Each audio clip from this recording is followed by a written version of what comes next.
I served on the space station of Mimas as a liaison for the Earth Embassy, working with many alien races. Jean-Charles Moyen, Franco-American SSP, aboard the Solaris spaceship, a part of the Solar Warden. My mission, protection and rescue slaves on other planets. Rebecca Rose, Psychic Super Soldier, Moon, Mars, Kuiper Belt, and beyond. Namaste. I'm Yana Prakash. I am a multidimensional healer, work directly with the Drummond Council, and infinite creation through the oneness with all that it is. We know if you won't tell them the truth, we will. I'm James Rink, founder of the Super Soldier Talk podcast, Healing Soul Survivors 501c3, and now the Super Soldier Activation Conference. I have dedicated myself to documenting the untold stories of the secret space program. I have brought awareness of my labs, also known as military abductions, MK Ultra, Monarch, and Montauk programming. Join us for the 2025 Super Soldier Activation Conference in Orlando, Florida, from October 8th to the 12th. Experience 4 days of groundbreaking discussions with over 25 courageous secret space program speakers. Secure your spot now at supersoldiercon.com. Par ardua ad astra. How nice. I hope everybody enjoyed that. So the conference is coming up this October 8th to the 12th in Orlando, Florida. So go to supersoldiercon.com. Purchase a ticket. Let everybody know that you support the Super Soldiers by attending this event. And we also have a live stream option. We have a volunteer tab. We have an option for people who want to be sponsors and vendors. So check out the website. Thank you all. Okay, so today we have our guests back here again for round 2 of the Jeepers Creepers.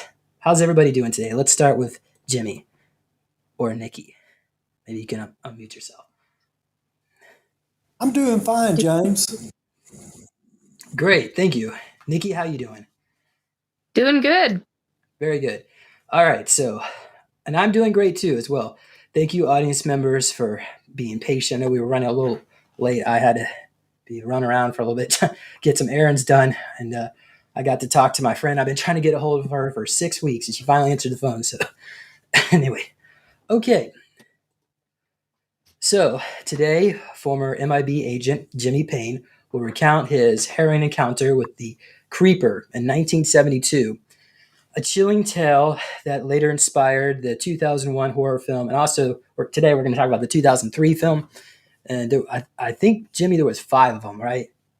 If I'm not mistaken. So only the first 2 were accurate, or MIB filed.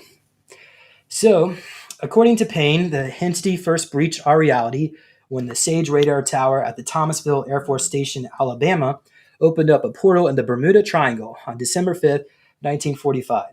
That same portal was implicated in the disappearance of Flight 19, a U.S. Navy training flight of 5 Grumman TBF Avenger torpedo bombers over the Triangle. All 14 aviators and 19 that aboard Flight 19 were lost, as well as 13 crew members of the Martin PBM Mariner dispatched from the Naval Air Station, Banana River, to search for them. So, Jimmy, do you think the Creeper brought all those planes down? You think in the Bermuda Triangle? It was attacking vessels out in the Bermuda for a number of years, but since the 1970s, after we terminated it, it's no longer doing that. Can you cut your volume up or pull your mic closer? What do you mean my volume? Do you want me to cut my mic strength up? Yeah, because you're still a little low. All right, let's see what I can do. You're about half of what you should be. Let me try this. Nope. Does this help? Is this better? A little bit, but it still needs to come on up. Audience members, am I kind of low for you? What about you, Nikki? Am I low? You sound fine for me. But everybody's different, so. Okay, well, Deb says my volume is low. I changed a bunch of settings on my mic because Jimmy wanted me to. So what I did is I changed every setting so I'm not quite sure what, because there's like 3 or 4 different switches and buttons on here. I have to get the manual out to figure out what I did to go back to where we were previously. But I tell you what, how about this? I can just bring it really close to my mouth. How about that? Oh, it sounds much better. Okay. But now you're going to see the mic here, but it's okay. All right. That's okay. All right. Okay. The Creeper, a time-traveling creature, is said to have claimed some 600 lives during its rampage. After the initial incursion, it lay dormant in the limestone caverns beneath central Florida until it was reawakened in 1972. The first film was based on around the abandoned Little St. James Church near Dunnellon and Ocala, Florida. So the second film is also a true story. It was I'm going to give you a little summary. I know if you haven't seen the movie already, I hope you don't mind. We're going to give you spoil it for you, but anyway. So as we start off, the son of one of the main characters, this farmer Jack Taggart Sr., was setting up this scarecrow, right? So there's these 3 scarecrows, and one of them had the creeper on it. So he gets abducted and taken away. The next scene, we're on this school bus, and it breaks down because the creeper is attacking the tires, right? So then the creeper starts a killing spree. So this movie ends with the elder Taggart using a harpoon gun to pummel the creature into the ground, right? So we'll find out soon, right? Because I got a bunch of screenshots. So I learned my lesson. We're not going to be playing clips from the movie. So I've got screenshots, and we're going to go through it little by little. Okay, so after the ending of the Jeeper Creepers, Derry is dead and Trish is devastated. So the story begins, and this movie is in 2003. We also have, there's a psychic aboard. We're going to learn about her, Mixie Hayes, right? And according to the story, it says that the creeper, this attack was over a 23-day period. And so there were like multiple movies supposedly covering this 23. What do you think about that, Jimmy? Is that accurate? Back in 72? James, it's best let me do the preliminary first rather than you try to lead into it, because it may confuse people. Okay. We're still getting messages that your volume is low, so you may Okay, have to let's get try. closer Well, how to about we the try the mic. different settings? We're going to try. Here's Well, you need to pull it up. here's a Just setting. pull How it about up this? Is close. this better? Am I James, louder now? James, Yes. you Nikki need to says get I'm real louder. close to your mic. Okay. Well, we still have people writing in. Nikki that's low. says, audience members, do I sound loud and clear? I think Wendy, James. Okay. When you just put your mic face into the mic, it sounded real good. Well, But when you pull back Yeah. about 6 inches, it was low. Okay. Wendy says I can hear just fine. So, shall we continue, or do you want me to keep Yes. trying different? Okay. All right. Let's just continue. So we also have Nikki Jacobs here. She's a psychic medium, ET abductee, contactee, and surrogate mother of many hybrid children. She was also forced to participate in the SSP as a pilot. So she's a target individual, and because of this paranormal experiences, she has your own show, right? Nikki, you set up your own show? Yes. You want Yep. to tell people about that show? It's Restore Belief with Nikki. It's the only one on YouTube with that title. And I talk about a wide range of topics, and the last 6 months has really been about ETs and SSP and what I remember. So it's been a wild ride, to say the least. All right, thank you. All right, Jimmy, let me go ahead and pull up the first screenshot. Or unless you have some background information to share first. James, it would be better for me to lead into the story because That's exactly what I said. okay, well, I misunderstood what you were referring to. Um, I think we left off the part one where the creeper has flown out of the window with Derry and has taken Derry. Okay. Um, I want to say for about 2.5 months after Derry was taken from the stockade, there was this creature didn't. I mean, he was still in the county because we were, there were people that were getting attacked, or either people saw it for several weeks afterwards, at different locations. But the men in black, we all got together, and we first had, like I said, we had to recover the bodies from underneath the church in the root cellar, and examine the bodies. But one thing we kept noticing was we kept finding a lot of ship parts down in the basement, like nets, ship lanterns, just stuff that you would see on board a ship. And so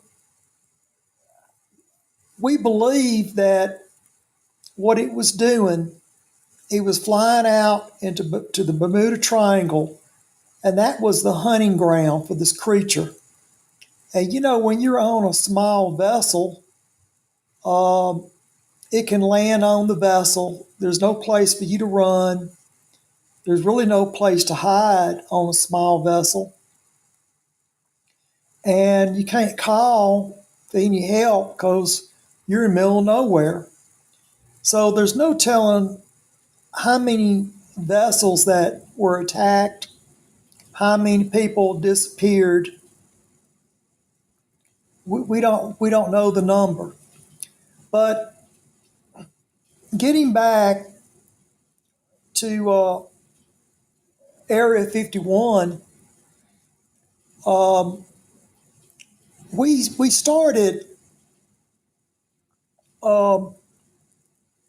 the men in black started talking, about the case, and we started to, like I said, analyze what had happened, all of our weaknesses and everything. But for the 2.5 months that we had a period there where we couldn't find the creature.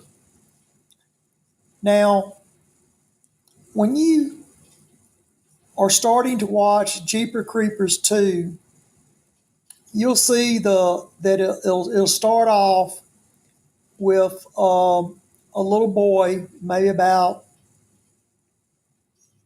12 years old. He's out in a cornfield and he's putting up a scarecrow. And his other two family members, his brother and his father, are back around the barn. And the younger kid, he walks into the cornfield and he's adjusting scarecrows. And the younger kid is attacked, and the brother and the father run out into the cornfield, and the creeper flies off with the young boy. Now, what happened is the man that ran out into the field. That gentleman right there, standing next to the post punch, he is a retired MIB. Okay, he's retired, and he's moved off maybe 4 or 5 counties away from Area 51, and he started his life over. And he is it was his son that got abducted. The younger son got abducted.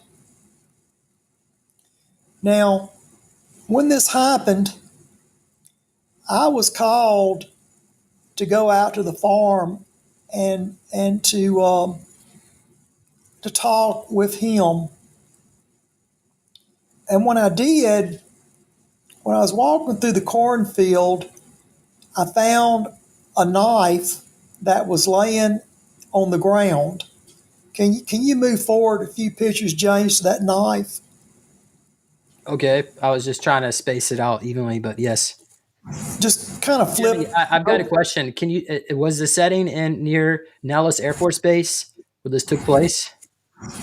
It was a couple of counties over from Nellis.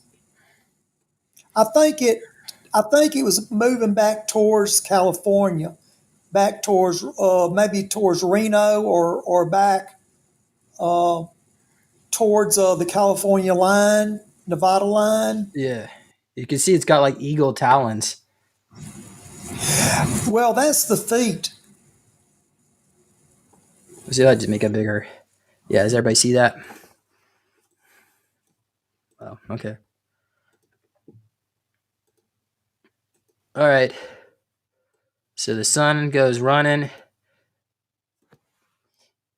He's running to dad, but he's being chased by the creeper. Gets dragged. Flies off. Okay, so Jimmy, I don't think I got a shot of him grabbing the. Now, what? Show the man's face right there, just a second. Okay. Oh, this one right here. All right. Do you see the way the man looks? He's got that blank stare. That's kind of common amongst MIBs. They a lot of the MIBs will they just look straight through you. But that's not an uncommon look. If you look at him, there's a lot of MIBs. They just zero out, and they get into like a really deep trance. Yeah, go ahead and move forward on. Okay, but just it was this in the movie. It was this kid here that found the knife, but you're saying it was you, Jimmy, right? Me and him walked the field together. Okay. Now it shows him picking the knife up. That's not what happened. I'm the one. I stepped on the knife. I felt it when I stepped on it in the soft dirt, and I reached down and I picked it up. So I'm the one that found the knife, but he was in the field with me when we were walking. The father was inside, sitting in the chair. We're going to get to that too. Jimmy, I think it flashes back forward. We'll get to that. Do you want me to skip this scene here where they're all... Well, you're moving a little quick, James. I don't know this is how the movie moves. It moves quickly. Well,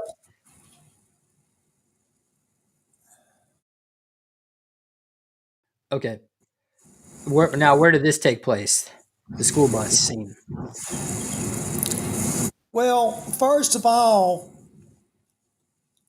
those are not normal school kids in the bus. Now, Nellis Air Force Base,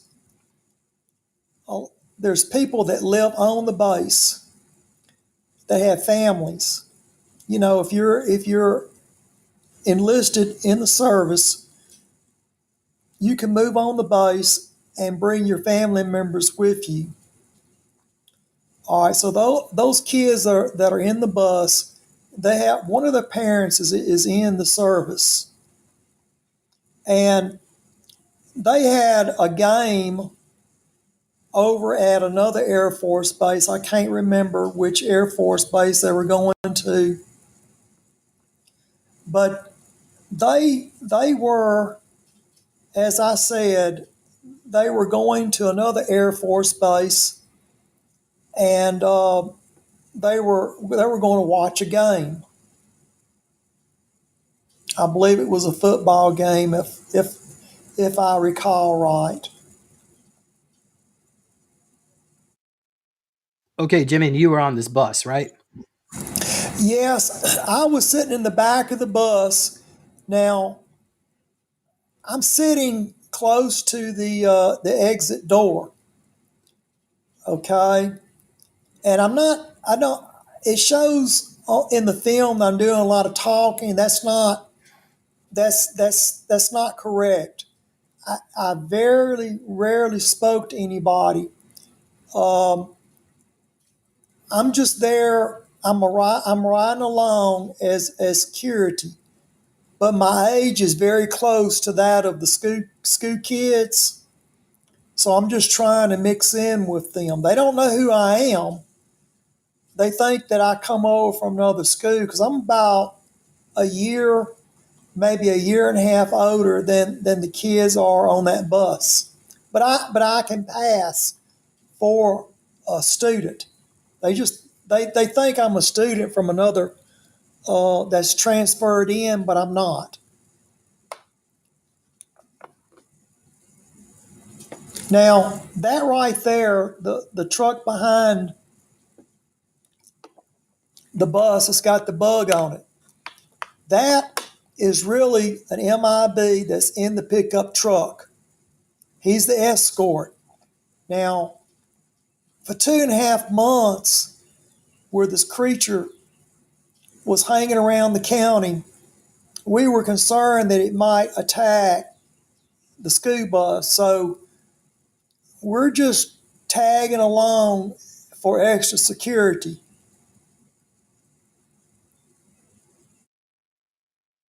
Well, did that's right. That the microphone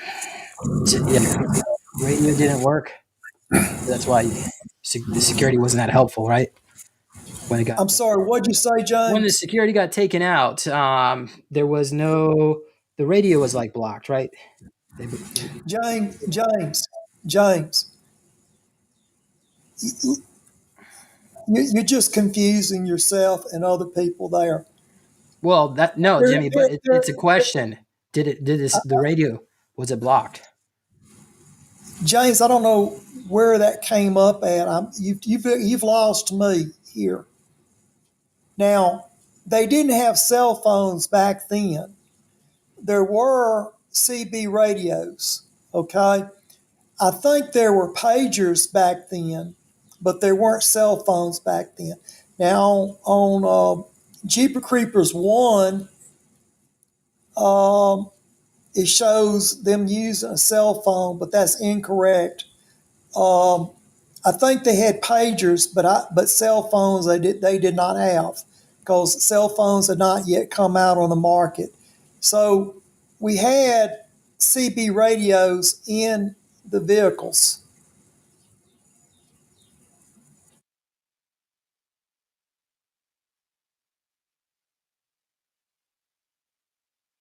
Okay, just different scenes. Let's pull this. So how long can they keep this up? All right, so they're just okay. Now, one second.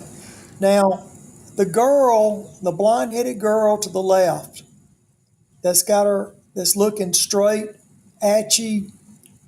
She is a psychic. Now, I rarely talk to anybody on the bus, but I talk to her and I talk to the driver and to the two coaches. I'm not really talking a whole lot to the children because we don't want the children, well, not the children, the students to know that I'm MIB, and we don't want the students to know that she is, she's one of the MIBs, or should I say, women in black.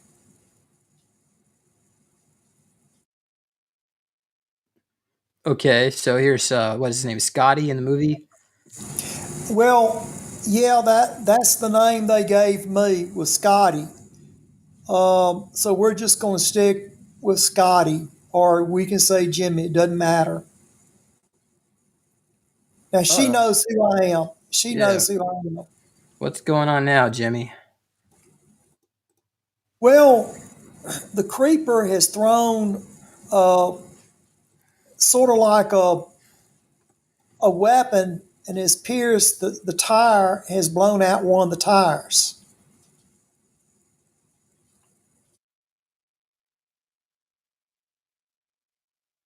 Okay, did you get to see this? Yeah. And is this accurate? This is what it looked like? Yeah. Interesting. Do you think it's one of its claws? Its talons?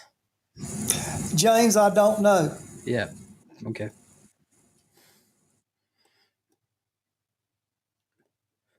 Okay, so the tire is flat, right? A little bit more than just flat, right? It's a little beat up. Not there. All right, they're looking for mechanics, but they're out in the middle of nowhere. Right. So how far were you from civilization? James, all I can tell you is that it was wide open road. It's middle of nowhere.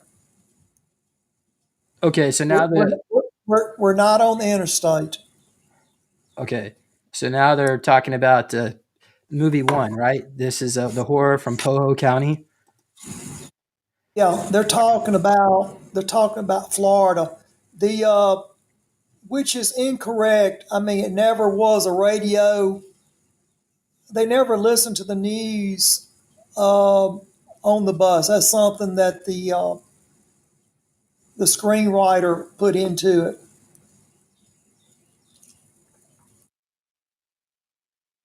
So the body count is now up past 300.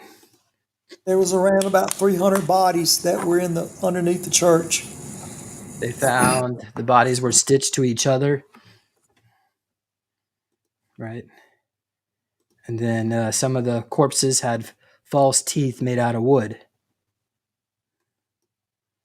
Each one missing either external limb or internal organ. Liver. Oh, liver. Okay. And Jimmy, did you say it was time travels? James, is something that was suspected. We never did find the spacecraft. Okay, so now we switch back to the field again. So they're out there. Jimmy, you want to explain what's going on? I'm walking the field with him, and I want to say the dog was with us. I know that it was me and him. And the ground was kind of soft, and when I stepped on the knife, I felt it, and I picked it up. Now, we both go into the house. Now, you see how he's staring again. He's in real deep thought. Right, because he just lost his son. He lost his son, and he is just in real deep thought. Now, it shows him holding the knife. That's a little bit inaccurate. I was the one holding the knife, and he was looking at it. And we're looking at the handle of the knife. It looks like some type of sacrificial knife with the carvings on it.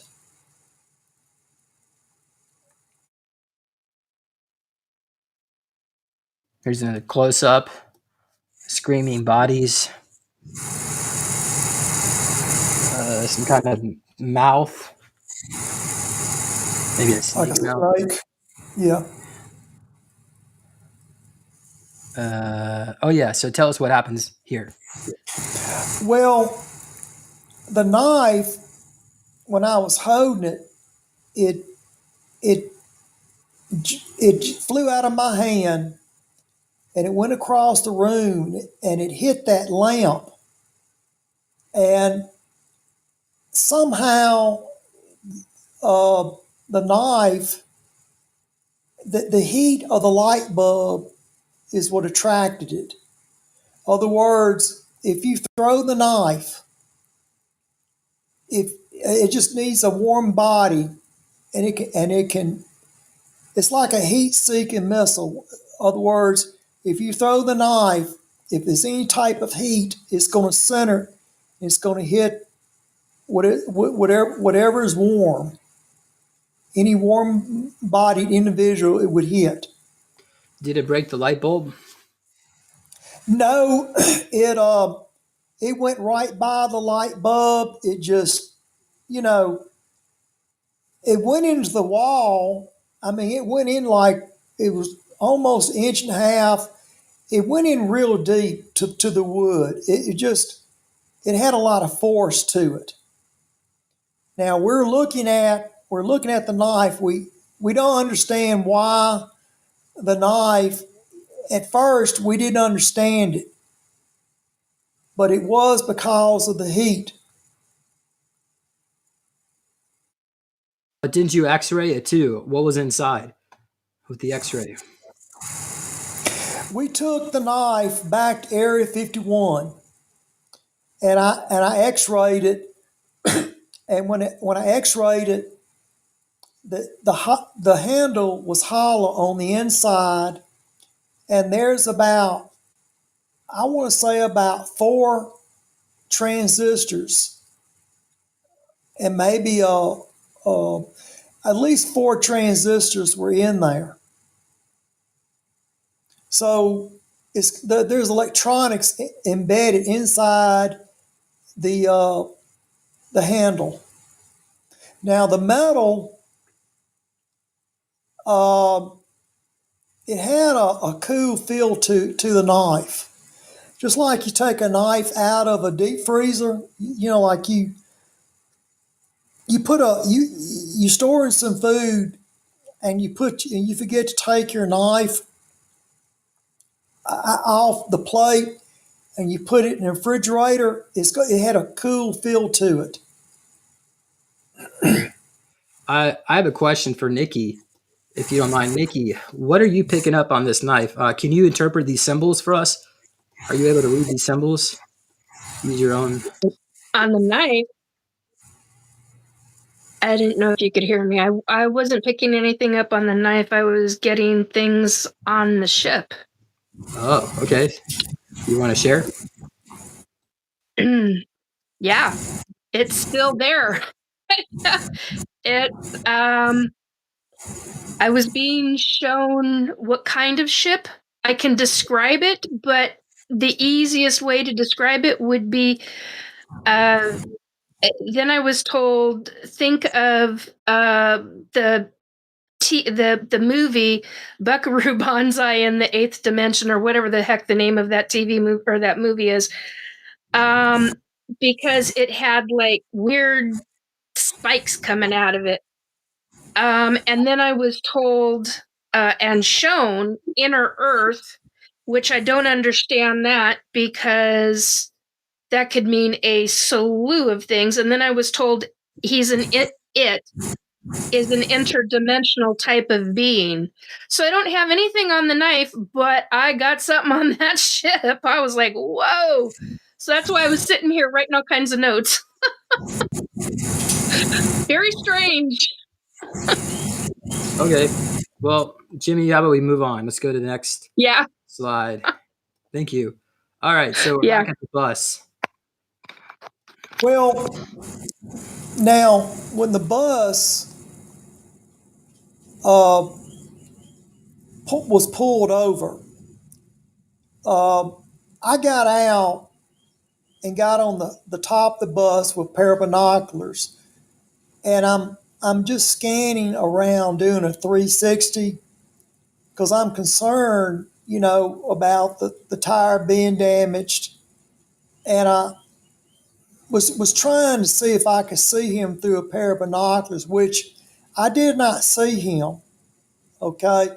Now he has a tendency to fly off, or either when he attacks, he uses the sun to blind you. In other words, if you look at him coming, he's always going to be coming from the sun, and you can't see him till he's right upon you. But now, getting back to the roof, when I crawled up there with the binoculars, so did the other students. They just climbed up there with me. They saw me, so they thought, well, if he can do it, I can do it, kind of a deal.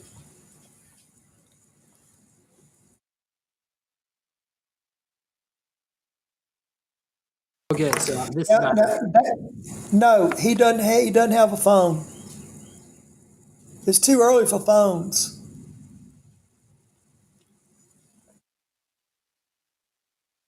There's no signal getting out. And then the girls are off the bus too. And this scene was actually kind of funny, right? And then the teacher said, or the coach says, "That's smoke." Oh wait, that's not smoke I smell, is it? And then see, like, none of that's in the report, James. Okay. Yeah, it was the bus driver, right? She was smoking with the girls. Well, when you write a report up, stuff like that's not in a report, James. This is just something that he's trying to make up. Yeah. Okay. All right. So they're making fun of this smart kid here, right? Oh, you think you can manage the team, super genius? And somebody says, "You don't know what they call you, don't you, Izzy?" Oh, this is some DEI stuff, right? It goes back to the DEI stuff. Yeah. He's writing, the writer is writing about stuff that was not in the report. Yeah. He's just inserting his political ideology onto the screen. All right. So then there's a bunch of crows in these movies for some reason. Well, we use crows. Sometimes we can communicate with crows telepathically. Okay. All right. So they're all trying to bring everybody back into the bus. Okay. Now we switch back to the farm, right? Here's the dog. Let's see what's going on. The machine is whirling. The post puncher 500. And the farmer here is welding something. Jimmy, you want to describe it? Let me break in here, James. Now, when the knife was analyzed, okay, we know we can use the knife as a weapon. The problem is we have to get the knife up into the air to hit this creature. And like I was saying earlier, when I was in the cellar of the old church, we kept finding a lot of ship stuff that came off of ships, lanterns, nets, stuff like that. So it was going to take something like about 17, 18 months to build a harpoon gun. We're going to build a harpoon gun like you see like on whaling ships. Like you see on a whaling ship. Well, we're going to build a harpoon gun, but we can't wait 17, 18 months. We have to have it, real quick. So we're going to take a post hole digger, we're going to remodify it. We're going to take the valve off, put a quick connect valve. And we're going to make a spear and tie it into the knife, and we're going to use it like a spear gun, like a harpoon gun, on a whaling ship. So that's what he's doing right now. Okay, then it moved again into the wall. Well, he just stuck it into the wall. If it wasn't stuck to something, it would fly. That's the only way we can control the knife is to stick it into something.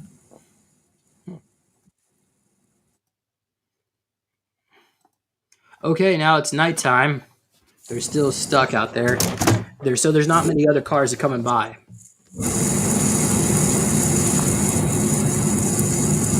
And there are people here who say, you could talk about it. It might help a little bit. And so you were looks like you're very talkative in the movie. Well, see, it goes back. He's got to give me character. So he's got to have a conversation. So he's just making up a conversation.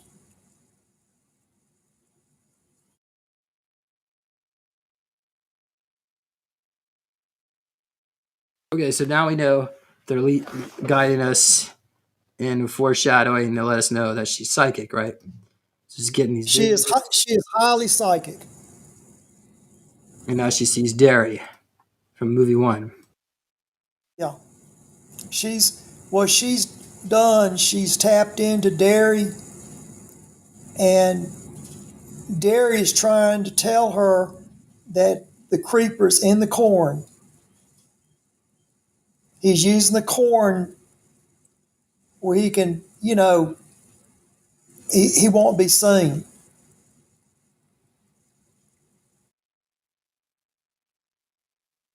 And now they give us a close-up of the tattoo. Yeah. The red rose tattoo. You want to explain the significance? It's Order of the Red Rose. Now, Roost Christian, a lot of the presidential models have Order of the Red Rose. It could be that his mother was a member of Order of the Red Rose. It could be that he's just got a tattoo, for his girlfriend being in Order of the Red Rose. Okay. Let's go on to the next. But again, it could be Trish. He might have had the tattoo because Trish was in Order of the Red Rose, which I believe she probably was. All right, so now we see the farmer's son from the other side, right? Vision. Yeah, she's seeing the boy that was taken. And he is also trying to point out that the creeper is in the corn. He's using the corn to move about.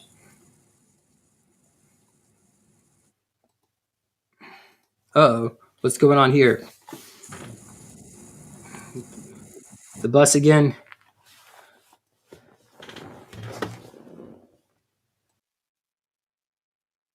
The bus has not got a spare tire.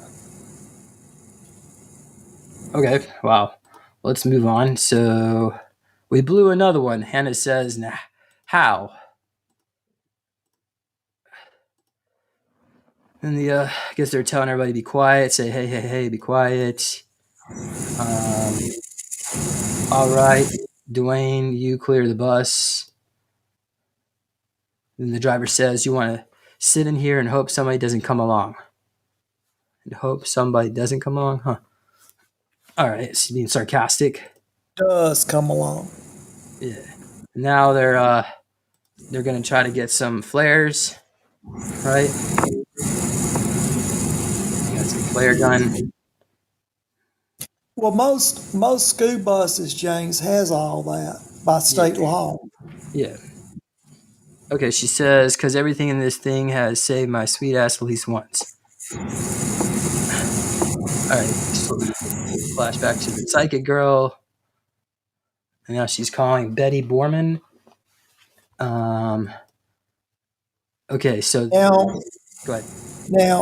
Now, I don't think these were MIBs. I think this was just a couple that came along. They happened upon the bus.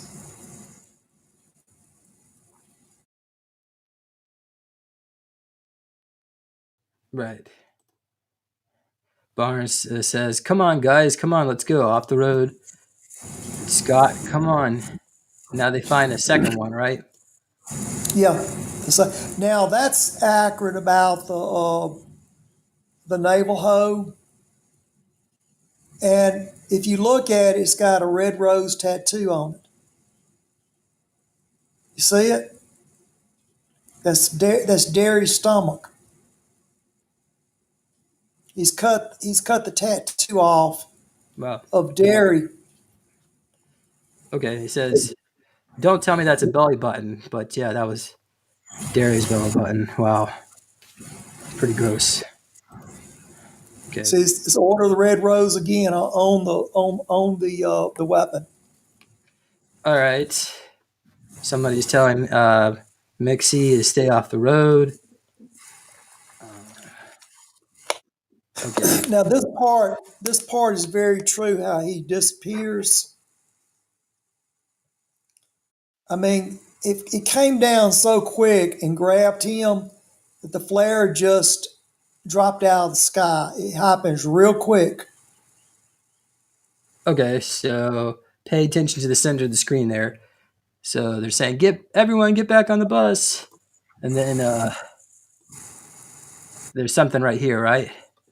And they say, but there's something going on out here and I don't like it. And they pan to this area with you, Scotty, there in the center. Coach. Where the hell is the coach? Right, so they turn around, they see Charlie's missing, right? Do it, Scotty. So he goes out there. No, I mean, that was Betty. No, no, Betty's the driver. Okay, so now they got Betty, right? It got all of them. It was taken out. It was taking out adults first. Wow. All right, banging on door. So they locked one of their coaches out.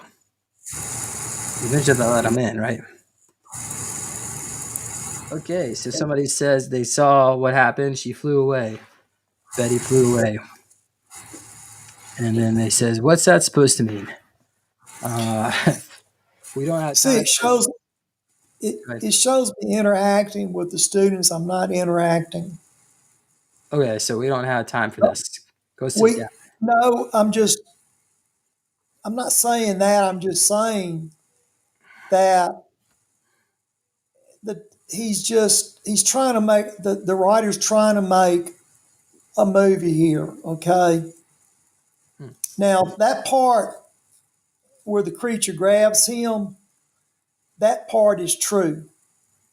I did try to grab him by his legs and pull him in, but he the creature wrestled him away from me. And it was also fast too, right? It was very fast. Oh, wow. Okay, so they got him too. So Scotty's bleeding now, right? Trying to pull the coach down from the creature. But you said, were you bleeding, Jimmy?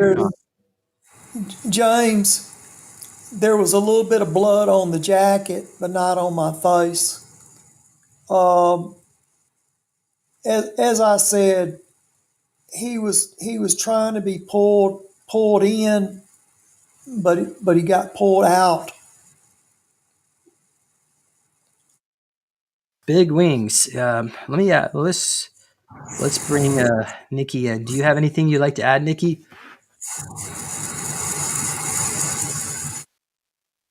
Seeing that ship, and I'm drawing it. I don't know if you can see this.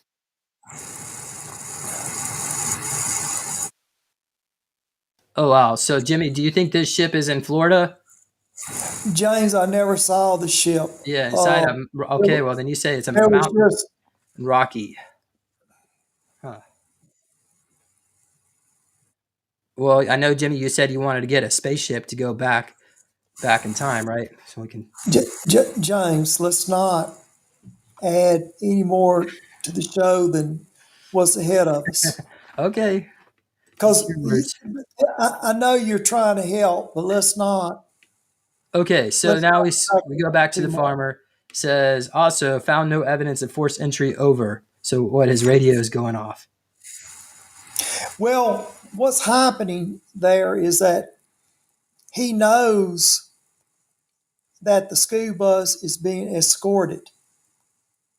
All right, he's just listening in, and he's just, cause his son was taken from him.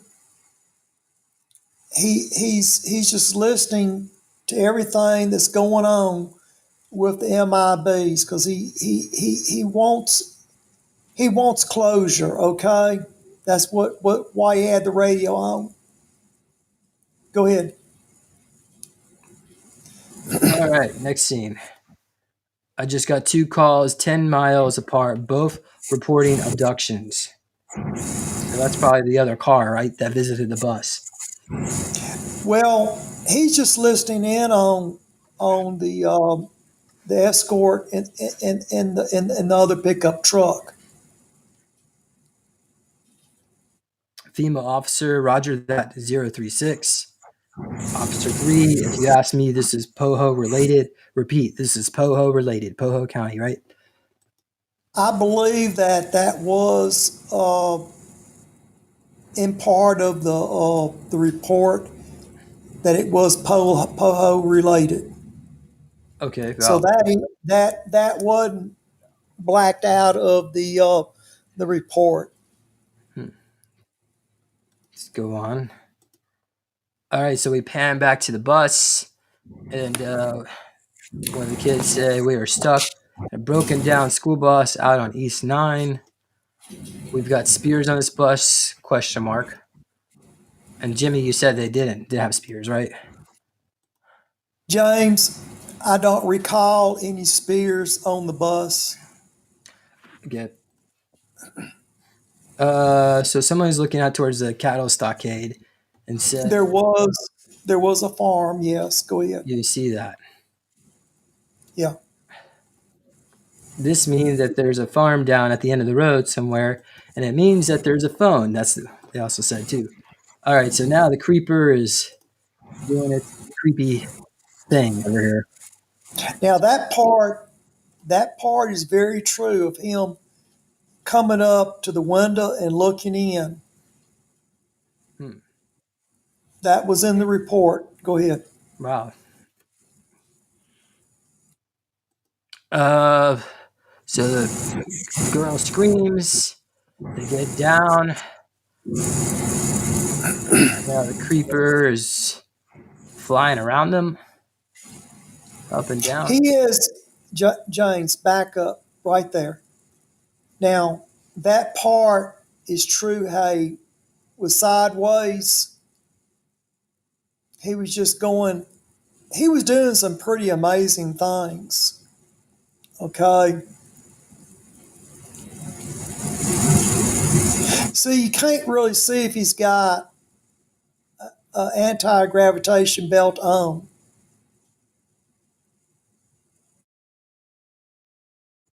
Very true how he looked in the window.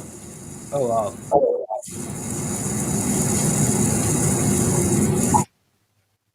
Okay, so the other kids are freaking out now. This guy, he was on the floor right below the creeper, right next to the wall where the creeper was. So he's being quiet.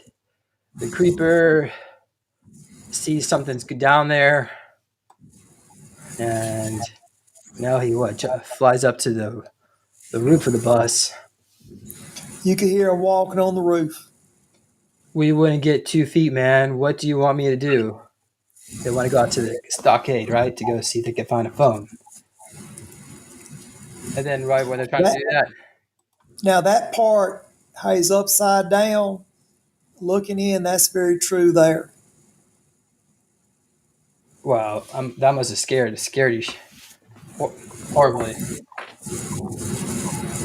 Well, as I said, he could. It's not normal to be upside down like that. He was able to turn sideways and go upside down.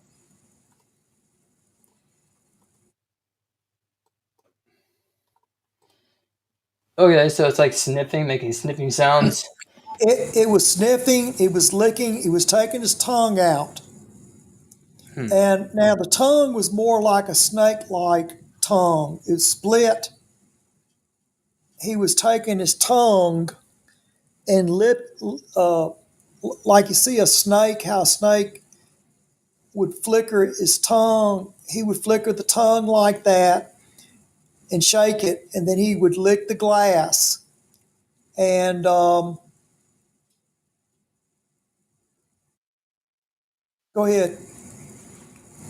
Jimmy, we got a question from the audience. Yeah, go ahead. So, someone's asked about the radio. Why didn't they just call the cops? Because it's a CB radio, James, and they had a limited range to the radios, maybe about 4 or 5 miles. Okay. Yeah, flashlight. This is before the cell phones that came into existence. Now the teeth was more yellow.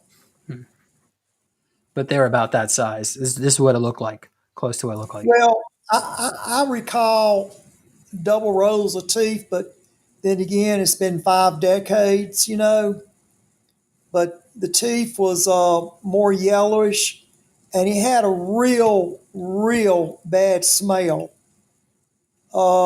Most extraterrestrials have a bad smell to them. You could smell him 30, 40 feet off. You smell like a bunch of rotten fish.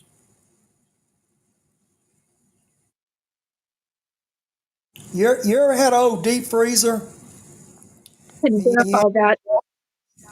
You had rotten fish in it, it smelled real bad. That's how he smelled. Yeah. Yeah.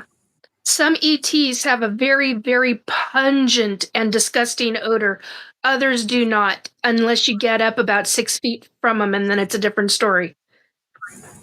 I've been consistently abducted all my life. So, yeah, I fully agree with Jimmy on that. Wholeheartedly. The little grays have a high stench to them.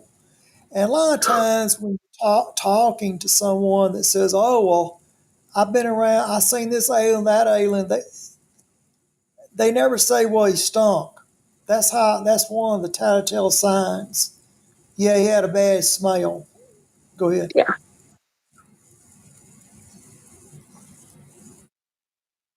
Okay, so students are scared. The creepers' eyes turn white. Now they're licking the window of the emergency exit. Yeah. Now his tongue is more of it's not pink, it's the color of the tongue is off. Look more purple or dark purple. Okay, so. Oh, okay. Wow. Well. So someone is, I guess they have the flares, and they're trying to, that they were going to shoot it, but then not inside. So otherwise it would smoke up the place. In fact, I told him not to shoot the flare.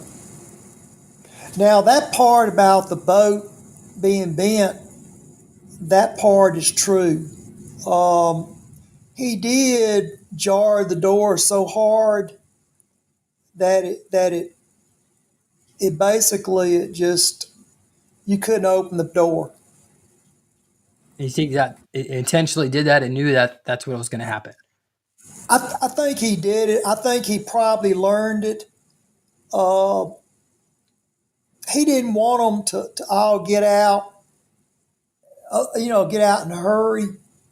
He wanted to get in there where they couldn't exit.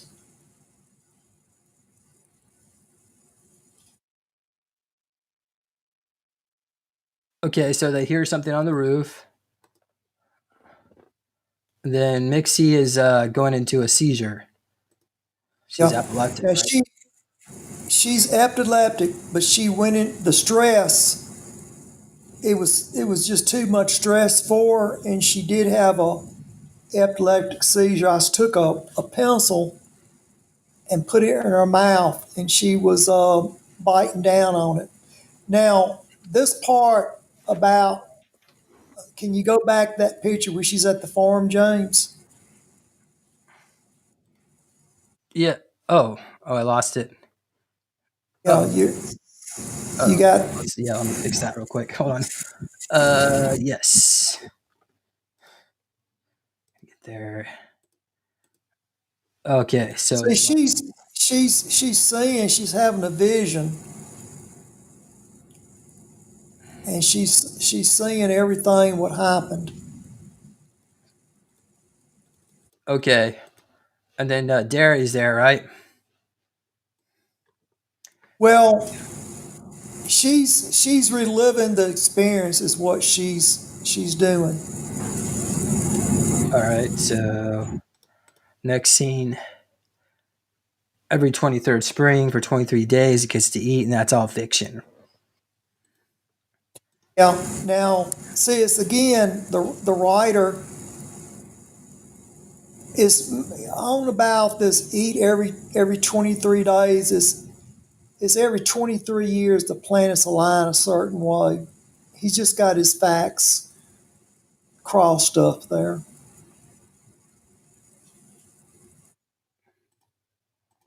Okay, so now Derry's eyes are missing.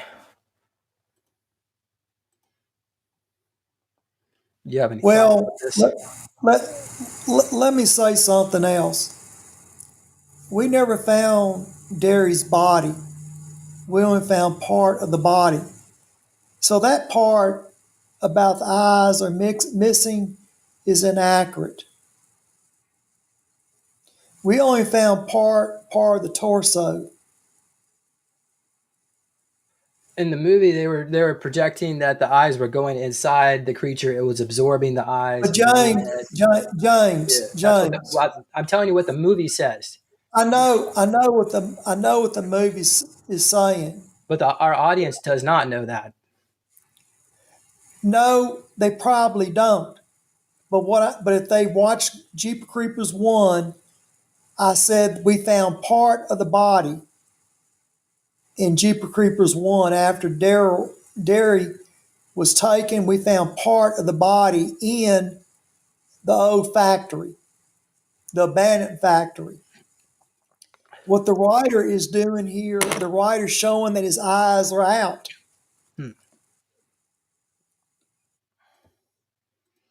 Well, and it makes sense that they Hollywoodized Exactly. the movie and the information in order to bring more people in, to draw more people in. Well, Part of movie making. See, it goes back that the power of suggestion is so strong here that after 50 years, it still lingers. Mm-hmm. And the thing of it is, Project Blue Book. All right, no movies were made, as far as I know, of Project Blue Book because it wasn't profitable. But these X-Files that me and James are talking about, that's all that we're seeing lately. It's just all these old X-Files that I did. So it's very profitable. And Jimmy, how many movies was based off of you? James is 75 and counting. I'm finding them it's just every time I turn around, there's another one jumping up. And if it wasn't for those X-Files, Hollywood would probably, there have been a lot more movie studios that have gone bankrupt. Wow. Okay. And that was the other thing too, is that the Jeeper Creeper made what, $200 million? Well, they're still selling merchandise from Jeeper Creepers 1. The coffee mugs, T-shirts. And just like I said, they came out with Jeeper Creepers, number 4 or 5 now? Now, the only two is Jeeper Creepers 1 and Jeeper Creepers 2 is the only real X-File. The other Jeeper Creeper movies are just made up. Jimmy, what do you think? Maybe it could have been maybe another MIB file that you're not aware of. No, if it was another MIB file, I would know it. This, like I said, James, it all goes back that he was hunting the Bermuda Triangle, and the Bermuda Triangle is very quiet now. Now, yeah, people still come up missing, but it's people that are, in the drug trade, hijacking ships. You know what I mean? It's not like a bunch of planes coming disappearing or ships disappearing. Bermuda Triangle's been very quiet for the last 50 or so years. Oh, wow. Every once in a while, there'd be some drug problems out there, the smuggling of the dope, but nothing like what it was 50 years ago. Okay. So questions from the chat. Nora is asking, was it a Draco reptilian? It was mixed with something else. Mm-hmm. Yeah, I fully agree with that because I was getting it's not alone. There are others like it out there. Well, if one can cause that much trouble, then you look at 10 or 20 of them could be devastating. Oh yeah, I can see a population of these things completely wiping out a huge section of this planet. No joke. I literally got told from the other side, quote unquote, others of its kind, not alone. Well, we have a much more modern harpoon gun. Now, the one that we're going to show later in the show tonight is just a homemade one. It was thrown together. We had to do something real quick. But you first have to know the characteristics of the creature before you can kill it. We know that now. Definitely. Okay, next question. Does the creeper choose what it wants to eat from people? James, it goes back that this is only just one creature that we encountered.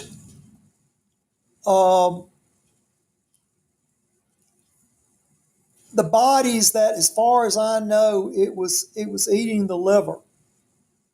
Like, there may be certain parts of a cow that you like to eat, or certain parts of a chicken you like to eat. Well, the liver is what this one was eating. It makes sense because for certain species, liver would provide all the nutrients. Well, the adrenochrome, Yeah, that too. Plus, the liver's got like a lot of vitamins in it, B12, stuff like that. Especially back in the 70s when we didn't have as much toxic stuff put into the products. Okay, thank you. All right, so flipped. We'll get an update on Nikki's drawing at the end. How about we do that? Okay. Oh, there's nothing much more to it, but yeah, that's fine. Okay. Linda is saying, I cannot say this is upsetting me too much. The ones in South America attacking a village feels related. Weren't there? They find these aliens on like these flying platforms. They were hunting people down. They were different. Those were different. James,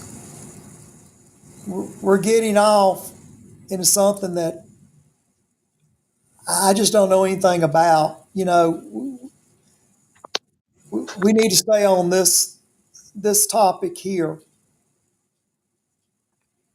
because I can't talk about stuff I don't know. All right, so Maxine, she wakes up from her trance, right? And they're like, "Oh, you just passed out."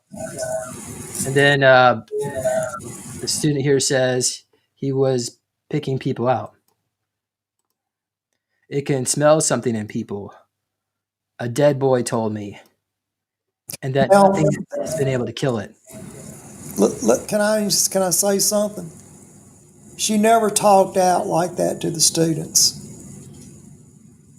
Okay? Now, the only person she talked to was me.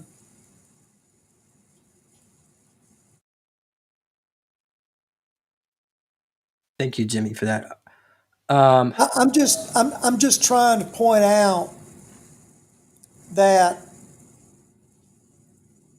the writer, when I wrote the report, he's taken the report and he's twisting a little bit because he's got to show the students interacting with one another or the show falls apart. Okay, thank you. Next slide. That by morning it has to go back into the earth, into the ground for 23 more years. And it doesn't matter if we're hiding on this bus or if we're hiding under our beds. It can smell our fear. Okay. And then it says, this is Andy Buck. We have a serious situation here. So now they pass the car. Now that part is true. The car had been, it looked like, just like I said, the top being rode back on that. That's kind of pretty accurate about the top being rode up like that. But the car was in much worse shape. You know, it was wrapped around the tree.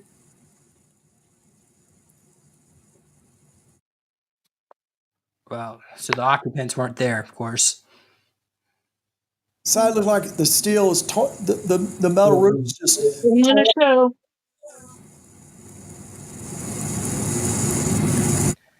Okay, so one of the students says, "Yeah, I'm close to peeing my pants, man." They flash back to the car. So this is the farmer, right? So he's going out because he heard on the radio, right? He heard that there was an incident. So he's going out on his own to find the bus, right? So. Well, see, you have to remember he's already made the harpoon weapon. Now, what happened was, you remember when when the movies first started off, it showed a pickup truck with a bug on the back of it. Yeah. Well, in that truck, there was a radio, and that MIB was talking to this other MIB.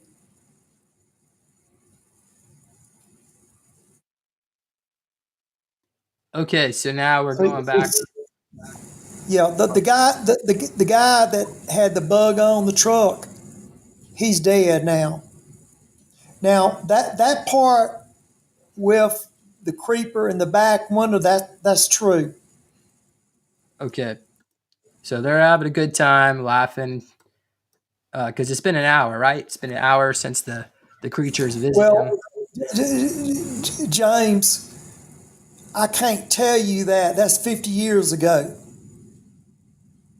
It's been there's been a lapse of time there. Okay, so they hear something on the roof, and one of the students says, "Help me, get this thing off of me!" Right? So it actually tore right through the bus. Jimmy? James, Only thing I can tell you is that it crashed down on the bus and that it knocked the rivets out. I don't recall a hole being torn in it. Okay, so we get this character show up. He grunts, and then It landed on the roof and it hit so hard that the rivets came out of the vehicle. Yeah, I think that's what he was doing. Like he'd fly out into the Bermuda Triangle. He could fly into a plane and knock the rivets out of the plane, or he could fly into like a small wooden vessel. He could crash through. I mean, he Wow. could fly. That's he could powerful. fly into. Yeah, he could fly into like a car going 50 miles an hour and total it out. Oh, yeah. That is some severe power, folks. I mean, think about that. I have been an experiencer all my life. I have witnessed some truly mind-bending things, but that kind of power is not it. Certain species of ET can do it, but it's few and far between. That's what needs to be addressed here, because what is going on, that's huge. That's a huge piece of information right there. Well, if geese or ducks can bring down a jet, a 747 jet airliner, I mean, why? Yeah. I mean, just a flock of geese can bring down a 747. So I believe what he was doing, if there was a plane in the Bermuda Triangle, he could fly into it and knock a rudder off anything. Yeah. Because he hit the back of the door of that bus so hard he jarred it, he knocked the boat out. That's incredible. That takes an incredible amount of strength. And then if you watch Jeepers Creepers 1, Trish ran over him several times and he still got up. yeah, they should have took him out then, Jimmy. Unfortunately, You can daze him, but he can get back up. As long as he gets some adrenochrome, he can rebuild his cells.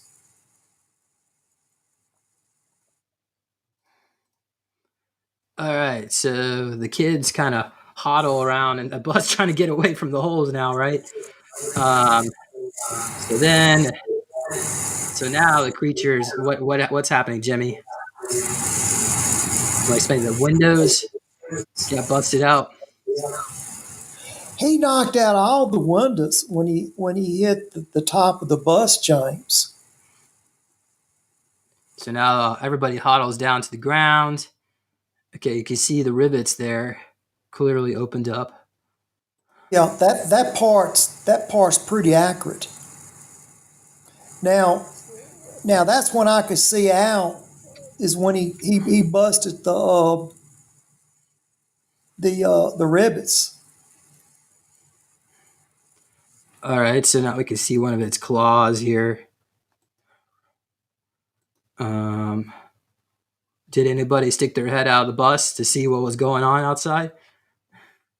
James, I just remember looking through the break. Now it goes back that we're watching frame for frame of the movie here now. Okay, so here we go. It's dead, right? I think it just knocked him out when he came down real hard.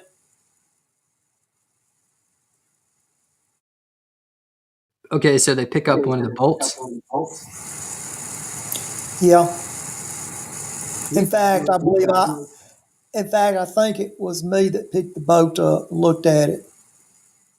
And somebody says, we thought he was trying to come in. And so it wasn't that, yeah. They were trying to keep him trapped. That's the whole goal, right, Jimmy? Let me unmute you. We're getting some feedback for some reason. Can you unmute yourself again? And now here's the other kids. They're all like shocked. right? And then the wing falls out. Okay. And you can see it has. They comment that it looks like a.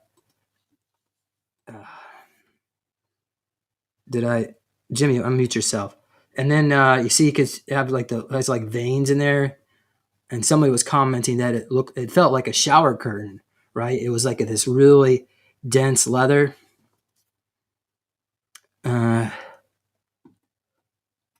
Jimmy, are you there? Okay. Jimmy, you unmute yourself. Yeah, James. The wing did come down into the bus, and when I saw it, I felt it, and it was. I took my knife. I had a boot knife. I always carry a boot knife for concealment. I took my boot knife out and I cut it, and it was just like cutting leather, real thick leather. Even though it was kind of thin, it was extremely hard to cut that in between the ribs of that wing. You see one of the students are touching it, right? They're lifting it up. Well, I handled it. Nobody was touching it. So you have to remember it's a biohazard. I wouldn't let nobody touch it. Now, I did touch it because, one, it had to be raised up where the students could walk underneath it to the other side of the bus. They never touched it. This thing's like a piece of toilet paper. Well, it was real thin, but it was real hard to cut it.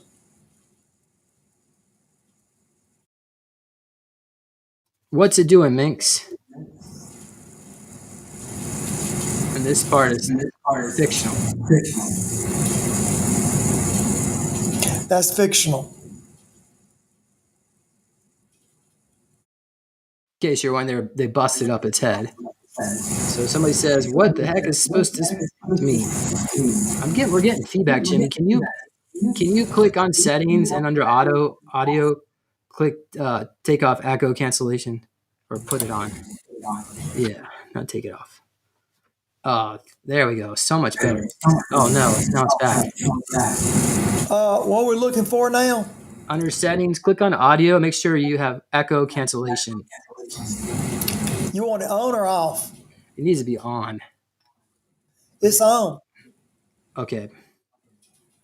All right. Well, my echo cancellation. It says not recommended while using headphones. I'm using headphones. Okay. He looked right at you and smiled. Can you hear me? Is it am echoing now? No, you sound really good. Thank you, Jimmy. Next one. Okay, well, I had it on, but it said not recommended while using headphones. I never knew that. Okay, well, I think the audio may dropped a little bit, but okay. I think it's doable. Let me see if I can turn it up a little bit. Or maybe okay, or come closer to your mic. So a lot of this dialogue is fictional, right? So people are saying, "Oh, he said it was coming. We're gonna have to leave. He's gonna pull up, right?" And they're arguing amongst themselves or whether to get off the bus or stay on the bus. Well, there was arguing. There was a little bit of racial tension on the bus, but it wasn't between me and the students. It just seemed to be between the students themselves, and the black students all ran off and left the white students behind. They were the first ones to cut and run. Because there was some racism going on back then. Well, I felt that it was racially charged. Like I said, I spoke very little to the students. The only one that I really talked to was the adults, like the driver and the two coaches. I spoke with them. They knew I was MIB, and they also knew that the other girl that was riding along with me, that she was she was MIB as well. Okay, let's move on. He said he was coming. We're getting feedback again.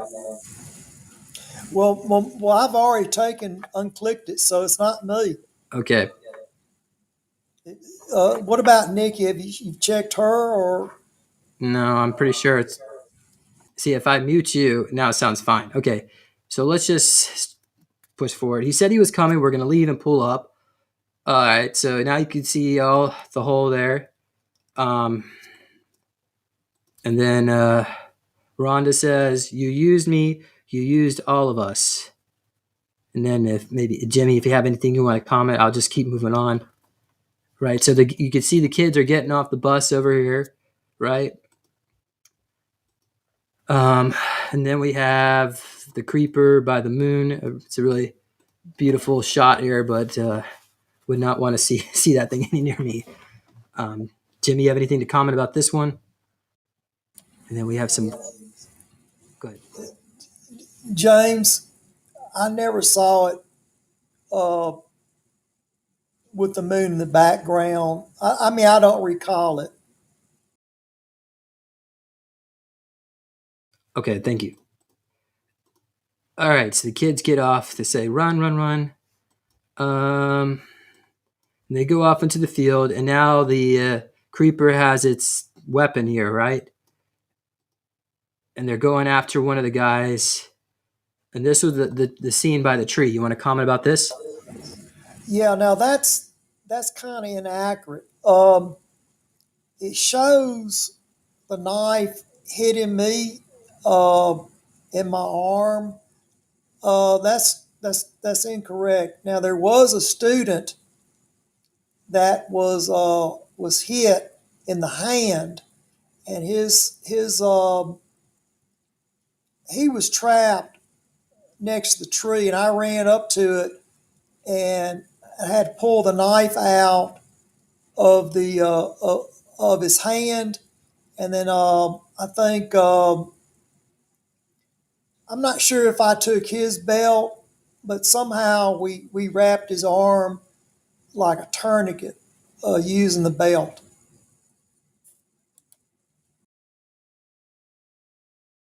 Jimmy, someone says you need to turn down your computer volume. You have it too loud. That's why we're getting feedback. But okay. All right. I turned. Is it lower? Is it better now? I think so. Oh yeah. Better. Okay. I moved my mic a little. Here we see Minx here says, "Where did you come from?" Right. So now our farmer guy. Look, you can't stop it. So she's freaking out. But yeah, our farmer guy's back. He found the bus, but now it's like empty except for 3 people. Jimmy, you want to comment about that? Why some people stay behind if they're sitting ducks? James, I think it was for safety reasons that they all scattered. You can't go after everybody if they're all scattered. All right. They were to try to head to the farmhouse, but they scattered. But they were supposed to all go to either the farmhouse or the barn next to the farmhouse. There was a light on a good ways down the road from the bus. Question from Misty. Did he mention the name of the real town? I might have missed that part. I think it was just a Reno, Nevada. James, I said it was towards that part of the state. I didn't refer that it was in Reno or outside Reno. I said it was towards the state line, over towards Reno. Reno's kind of close to the state line. Okay, so I think this is Rhonda, right? Rhonda says, "You let her in, huh, Johnny?" And this is where, oh yeah, so grabs him on his head, right? And this is part true, right, Jimmy? James, I don't recall that taking place.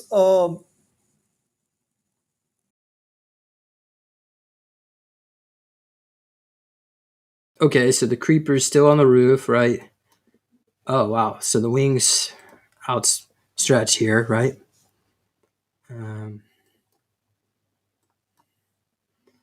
Okay. Now Minx is back with the farmer, right? And so let's see what happens next, Jimmy. Now, can you back up just a second? No, the face, the creature's face, right there.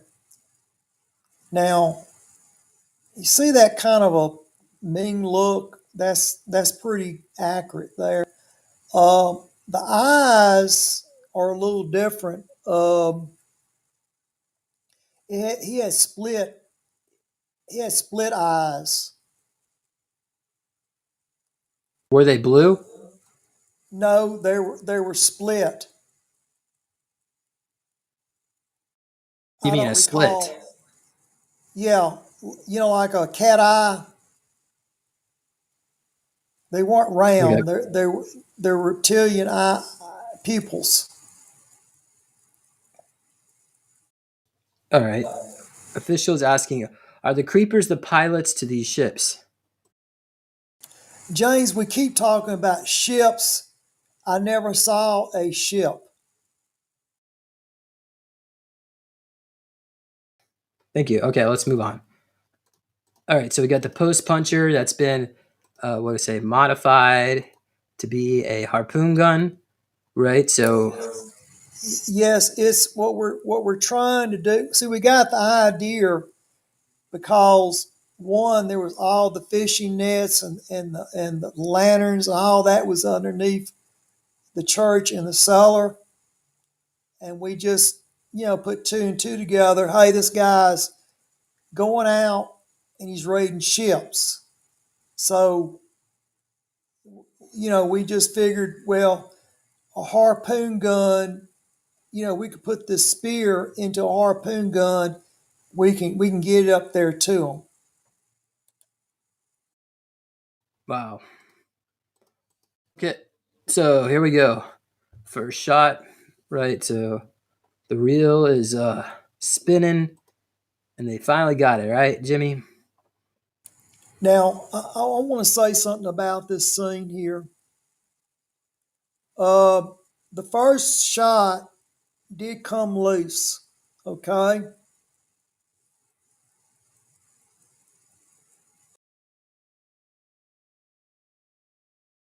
You can see. Now, it didn't pick the tires off the ground. It did lift the truck up on the springs, but it never lifted the truck off the ground. So that's not quite accurate. Wendy's asking about the head getting cut off. Yes. So I didn't take any screenshots of that because that didn't happen. It's yes, when it's supposedly surrounded its wings around one of the boys, cut its head off and replaced its head, but you guys don't need to see all. Well, now get back to the wing part. It did grab one of the students with the wing, but like I said, I took my boot knife and I cut the wing where we could get him free. But it never did cut his, it shows the head being taken off. That's not true. Thank you. Okay. So here's our harpoon truck hitting the school bus, being dragged around. You can see the creature flying back and forth.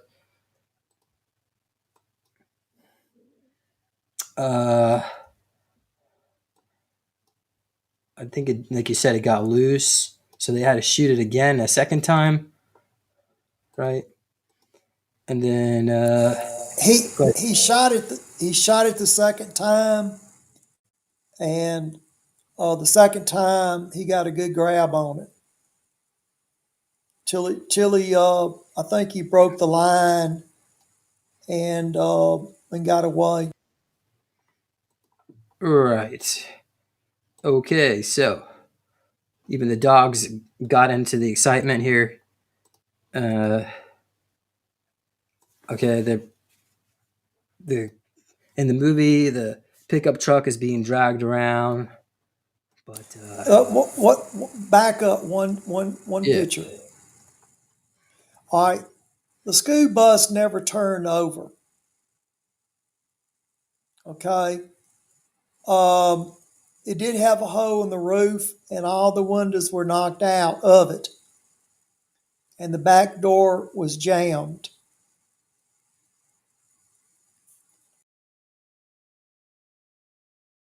somebody's comment.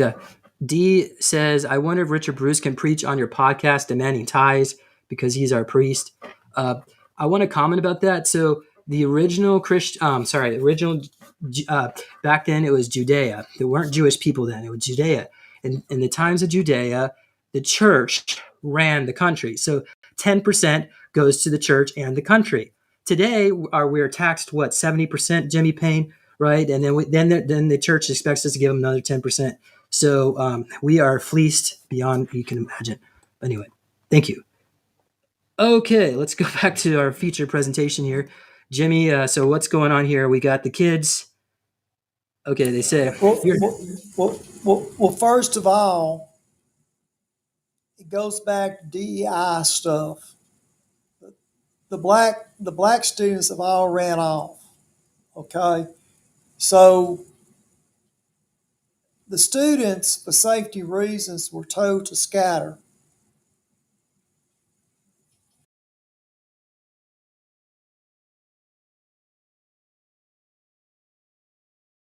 Okay. Now that's one of the MIB's vehicles that we talked about earlier.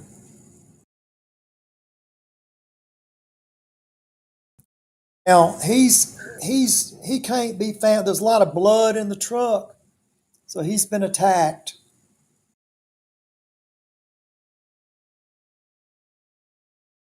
All right, so the kids are excited. Well, first of all, I'm the one that got into the truck, and I did have a student with me. One of the female students was frightened, and she never would leave my side. I guess she just got with me, and I told her to get into the passenger seat. At that point. All right, so our truck is taken off here with the bug on it. He says, "I'm sitting duck back, hear Lizzie step on it." And now they're being chased by the creature yet again.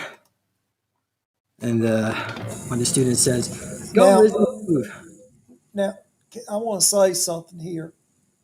There never was anyone in the back of the truck. It's just me and the student there.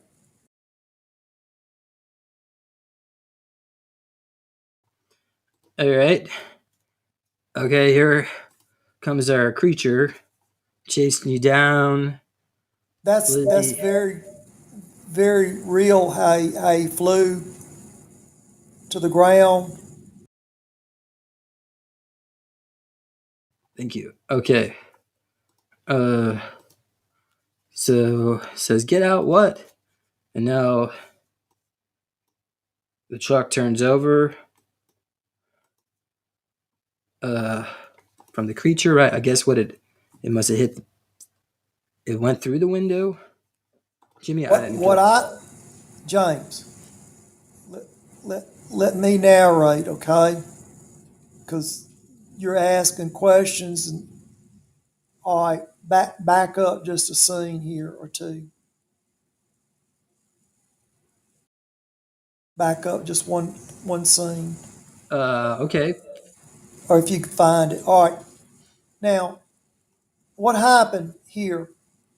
The student, I had her looking out the back window as I was driving, and I can't outrun the creeper. So what I told her to do, I told her to get down, not get out, but to get down.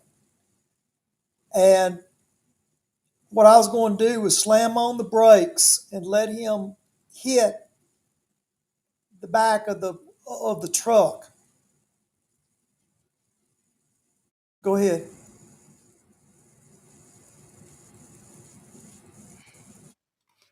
Okay. So now it's Now, wings spread out. all right.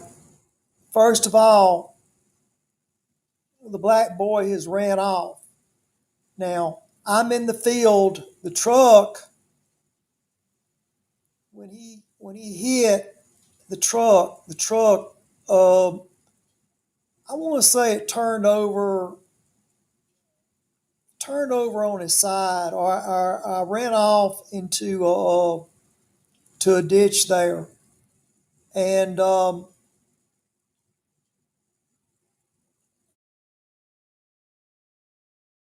I just remember. I want to say that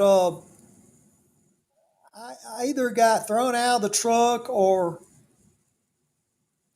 well, I just remember being on the ground. That's all I remember after that. Okay, Jim, let's move on. Okay, here's another shot of the wing. Is that about the size it was? James, it was a good size. I mean, I can't.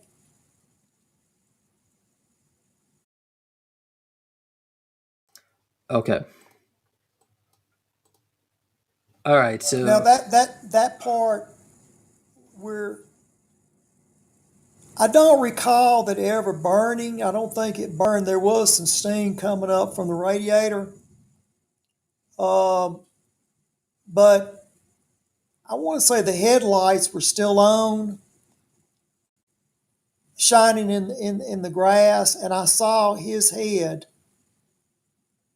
I saw his head as he looked, raised up, and his wings have been snapped off.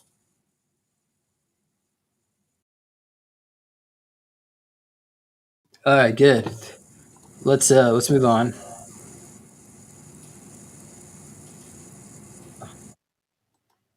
Talk about Dyson goggles. Those are back at Area 51 when they Well, lived. this creature can be seen, James. It's Yeah. Okay, so our student is over here crawling around in the grass. it's me crawling in the grass. Now he's got one arm and one leg. That's all he has. Okay. He's got his wings clipped off. All right, so he's Okay, chasing you. he's got to have adrenochrome to regrow his wings and his leg. All right, now the he's able to jump. He's able, when you see him leaping in the air, he does leap like that with one leg and one arm. Now this part's interesting. Um, he's still incredibly strong, and I've locked on to him, and I've grabbed him by the throat, and it's everything I can do to keep him from just. He is right on me. He's very powerful.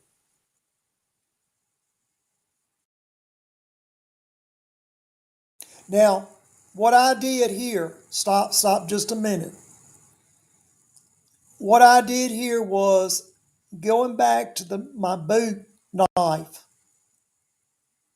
I can't find my pistol. I have a pistol that is hidden on me. All right, but I can't grab my pistol because it's in the back. It's in my belt, my back belt. It's right on my spine. So what I do, I take my other hand. I go into the top of my boot. I get my knife out, my boot knife, and I stab him in his liver. Now, if you was to cut him open, the largest organ in his body is his liver. It covers 1/3 of his body. The liver is the most largest organ in his body. He has 2 hearts. He has a heart on the left side of his chest, and he has a heart on the right side of his chest. So you can stab him in one heart. It doesn't bring him down. He's still got another heart that's beating. Go Hey, ahead. Jim, question from the chat. Did you ever get injured by the creature? Scratched up, bruised up.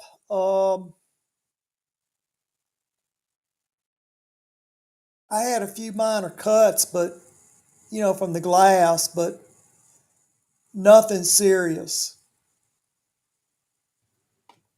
Thank you. Next question. Oh, actually, let's just move on. Okay. Well, Thank you. I enjoy the questions. I mean, if they've got a question, they need to ask it, because when we close this out, that's going to be it on the creeper. Now that part where he opens up his the tentacles open up, that part is very accurate. Except for the eyes. He's got cat-like eyes. Slits for the eyes. Now, Okay, what happened here?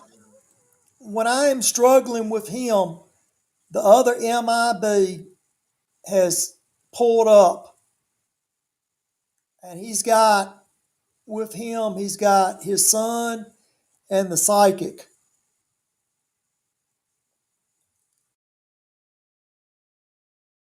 He shot the harpoon gun, and he's hit him in the head with the harpoon gun. And then I'm exhausted because it took everything I could do just to hold him off of me. And when he shot the harpoon gun, hit the creature in the head, he jumps out, and then he attacks the creature. Oh, wow. Okay. Let's move on, Jimmy. So,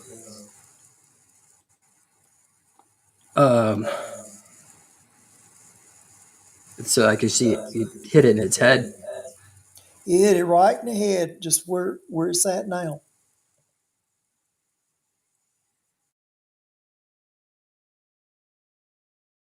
So this scene, the farmer, he attacks the creature repeatedly. Yeah. Now, see, he knows it's got 2 hearts, and and I know it's got 2 hearts, but we don't want to kill it right off because we're going to get a little payback.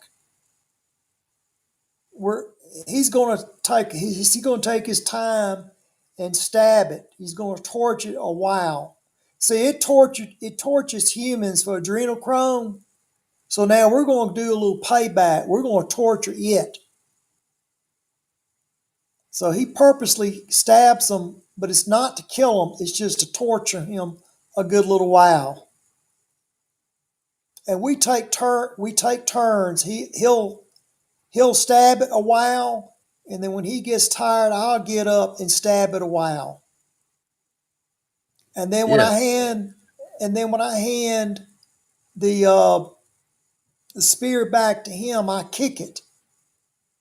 I kicked it in the head. I kicked it in the ribs. I kicked it in the groin area, kicked him in his crotch. I stomped on it. Good. I'm getting some payback Thank you, for Jimmy. what he did to Trish in Derry. Yeah, like 600 others too. Yeah. See, Patty we know we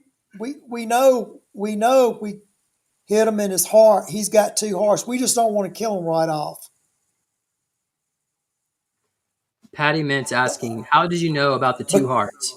Because if you autopsy a reptilian, they'll have 2 hearts, one on each side of the chest, and they'll have one large liver. And I thought they were Yeah, like in the armpits area. Well, yeah, they're over towards the armpits. In case you need to. You can shoot him. You can shoot him in his heart. He can still keep going at you because he's got another heart. But you stab him in the liver, that brings him on down. He'll crotch over because he's got a lot of nerves in his liver. Good. Now Jimmy, that part about how it folded up over the spear, that's kind of accurate there. Go ahead. Question from official net Lex. Did you want to take it alive for study? No. For what he has done and how he attacked Area 51, I knew he was dangerous. We couldn't take he was so dangerous, he was beyond the study part.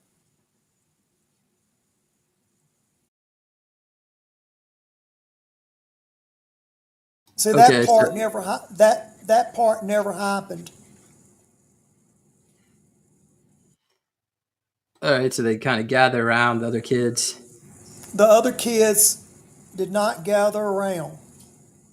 We couldn't find them. They were too scared. I bet. They fled. You have to remember it's dark. They're scared. They're running all different directions. Now, back up. We're not ready for that scene yet. Back up. Now, back up to where he's on the ground. Not there. There. Now, let me say something about that. Because he's a biohazard, after we took the radiation readings, we had to take radiation readings around him.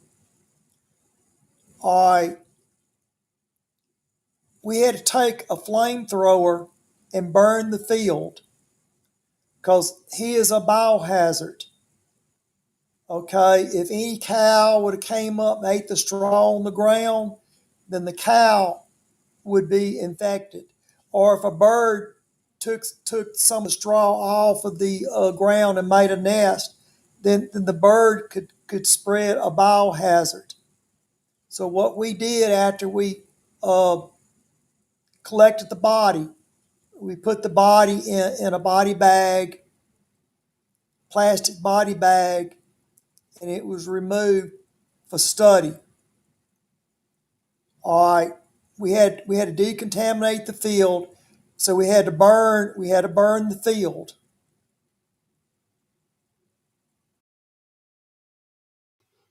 Okay, thank you. Because he crashed into the truck, because you have skin samples and blood on the truck, we had to burn the truck. And I believe the bus was burned as well. Because it was considered a biohazard. And I had to go in quarantine. All my clothes had to be burned. You don't wash the clothes. My boots, all my clothes had to be burned. I had to go into quarantine for several weeks because I had been exposed to him. Because, see, they carry diseases like leprosy or Ebola. Oh, wow. Thank you, Jimmy. Somebody's asking, was this creature made in a lab or its own species? I think the answer to that, it's its own species. We don't know a lot about it. He's probably bred with another species. It's a cross breeding of the species. Now, if he was created in a lab, I don't know that. First, we'd never seen anything like him till 2.5 months earlier when he attacked the precinct. Now Okay. that part never happened with the truck, him being on display. We don't do stuff like that. Goes back to the writer wanting to put his spin on things. Yeah, it certainly doesn't make any sense if through like a military strategic point of view, you wouldn't want to display the biohazard in front of the public. Well, there's been stuff leaked out, through the films of the autopsies, but nothing like that. Okay. So here's our flashback in the future, present day, right? Our farmer here. Now, I want to say something. He did store that in the barn because he made it. To the day he died, he stored that harpoon gun in the barn. But I said, there was never a creature put in the barn, and but to the day that he died, I think he did live 23 years later, and nothing happened. But he's just, like I said, an old MIB is set in his ways. Maybe they'll put that in a museum one day when they renovate Area 51 for the public. Well, the new weapon has got a laser on it. It's not crude like that. That was just thrown together. The MIBs could not wait 17, 18 months for a weapon to be built. Because contractors, they usually take a good while to deliver a weapon. We had to have something very quick. And like I said, because of all the fishing nets and the old lanterns that was found in the church, we knew that he was, raiding ships out in the Bermuda Triangle. So we just made a harpoon gun and go and take care of him. Thank you. Wendy, he's answered that question already. It wasn't captured. It was burned on the spot. Okay. We did not burn the creature. We burned the field because the hay in the field was contaminated. We don't want a cow eating the straw and the cow gets Ebola or leprosy. So where did the creature go? The creature was put into a body bag, taken back to Area 51 for an autopsy. All right. Wow. Thank you for letting us know that. Okay. We got the post puncher 500 here. Close up the harpoon. So basically how the movie ends, this is supposed to be like the 23rd year, the 23rd day, and the creature it's been stitched together, right? So it's like, it's going to be coming back for the next movie. But as Jimmy said, that was it. Thankfully. The Jeepers Creepers 1 and 2 are, like I said, they're X-File that a screenwriter has gotten a hold of, and I think he made $75 million off the first one, and then what $200 million or $150 million off the second one. You got the figures. You can pull them up, but like I said, Project Blue Book, there, as far as I know, Project Blue Book never had any movies made out of the X Files when it was shut down in 1969.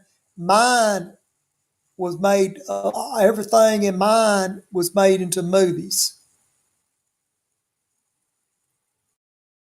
Okay, so I have the stats right in front of me. The first movie made 58 million worldwide.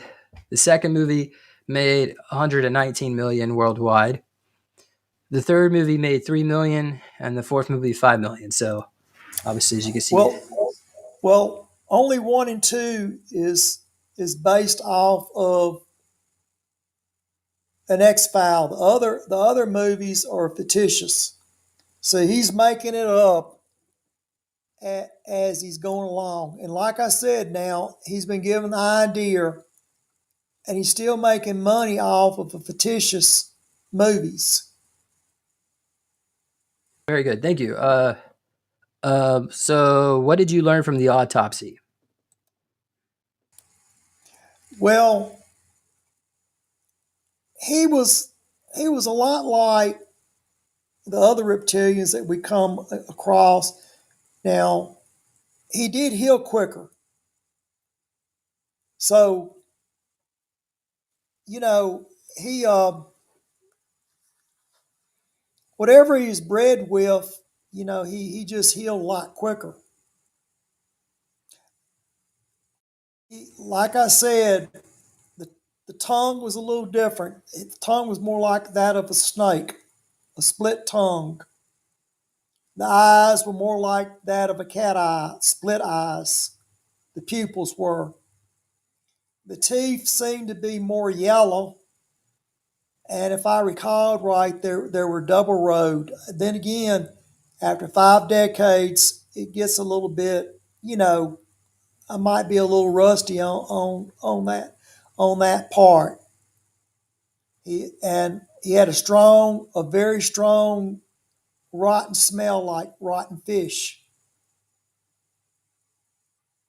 All right, thank you. You come in contact with any type extraterrestrial, you can bet you're going under quarantine. It doesn't matter if you're MIB, you're going under quarantine, and all your clothes are going to be burned.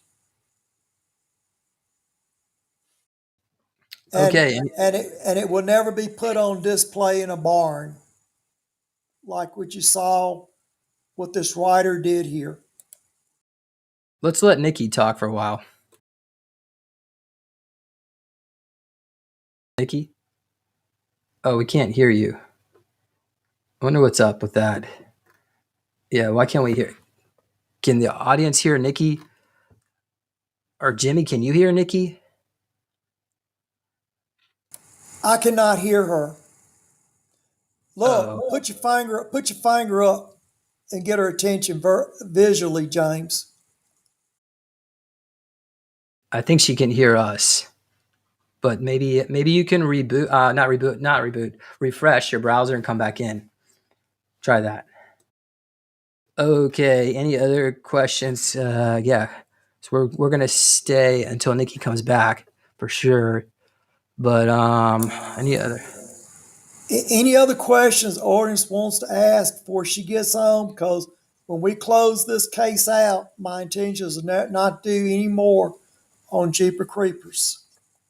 So if they have any questions, raise it now if I ever hold it. Okay. I'm just looking. Yeah, everybody. Oh, let's take that off. Okay, much better. I don't really see any more questions here. Oh wait, maybe I did. Okay. Did it seem to refer a certain race like the Clintons? What? And you actually dated a Clinton, right, Jimmy? Yay. That's crazy. I had a question. I wanted to know, and I'm sorry for interrupting and all this weird tech issue. Jimmy, what do you think? How would the current MIB would deal with a situation of that magnitude back in 72 versus 2025. How do you think, with the technology that we have now, how do you think that they would deal with that kind of situation? Or with the, for example, back then everything was burned due to the leprosy and Ebola issues. Do you think all of it would be dealt differently now?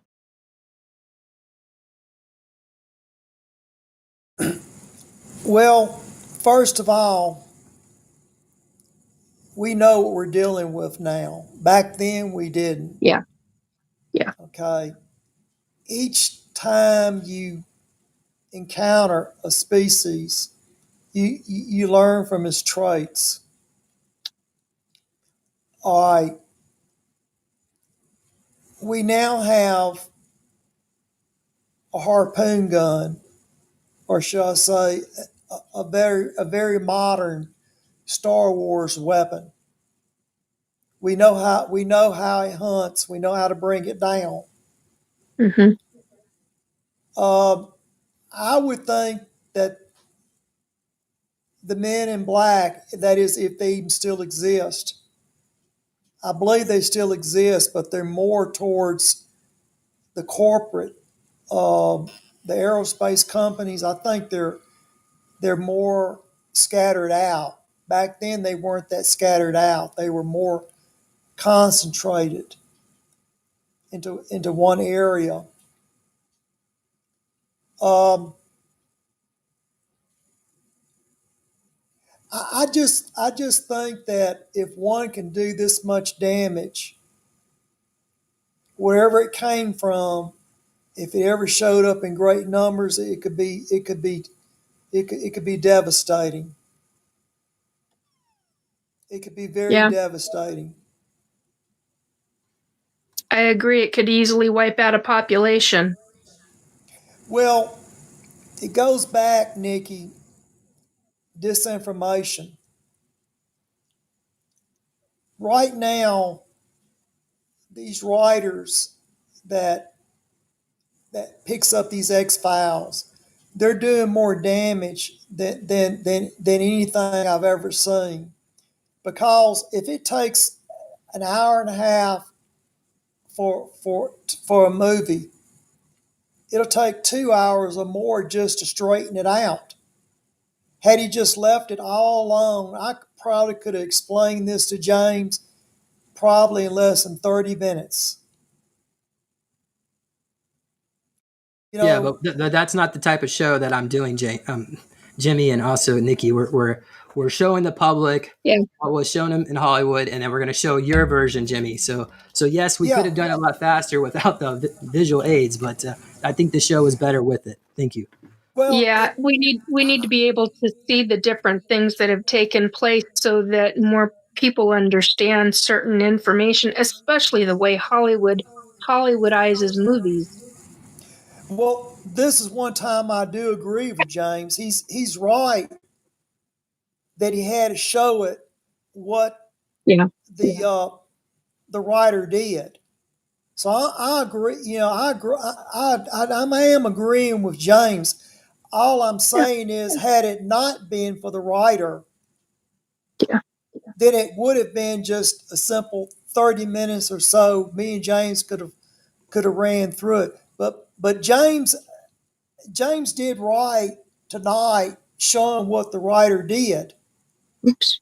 But the damage was done by the writer, and that's been with all the other X-Files that me and James has done. A lot of people think me and James argue amongst ourselves. We're not arguing. I get along well with James. What it is, we argue over what the writer said. Yeah. It's over what the writer did is what we argue over. We don't argue amongst ourselves. We argue what the writer did. So a lot of people keep commenting, that that I'm going after James. I never have gone after James. I've gone after the writer. Well, I also wanted to say that your description. Wow, there's an echo. Sorry. I think we're gonna have That to your get Jimmy a professional microphone. This isn't going yeah. to you. That your description, Jimmy, of that being, that entity, whatever it is, I can validate as an ET abductee from my own personal experiences what I have seen and experienced. That, yeah, some ETs have 2, 3, or even 4 rows of teeth. And they're not always white. They can be a wide range of colors.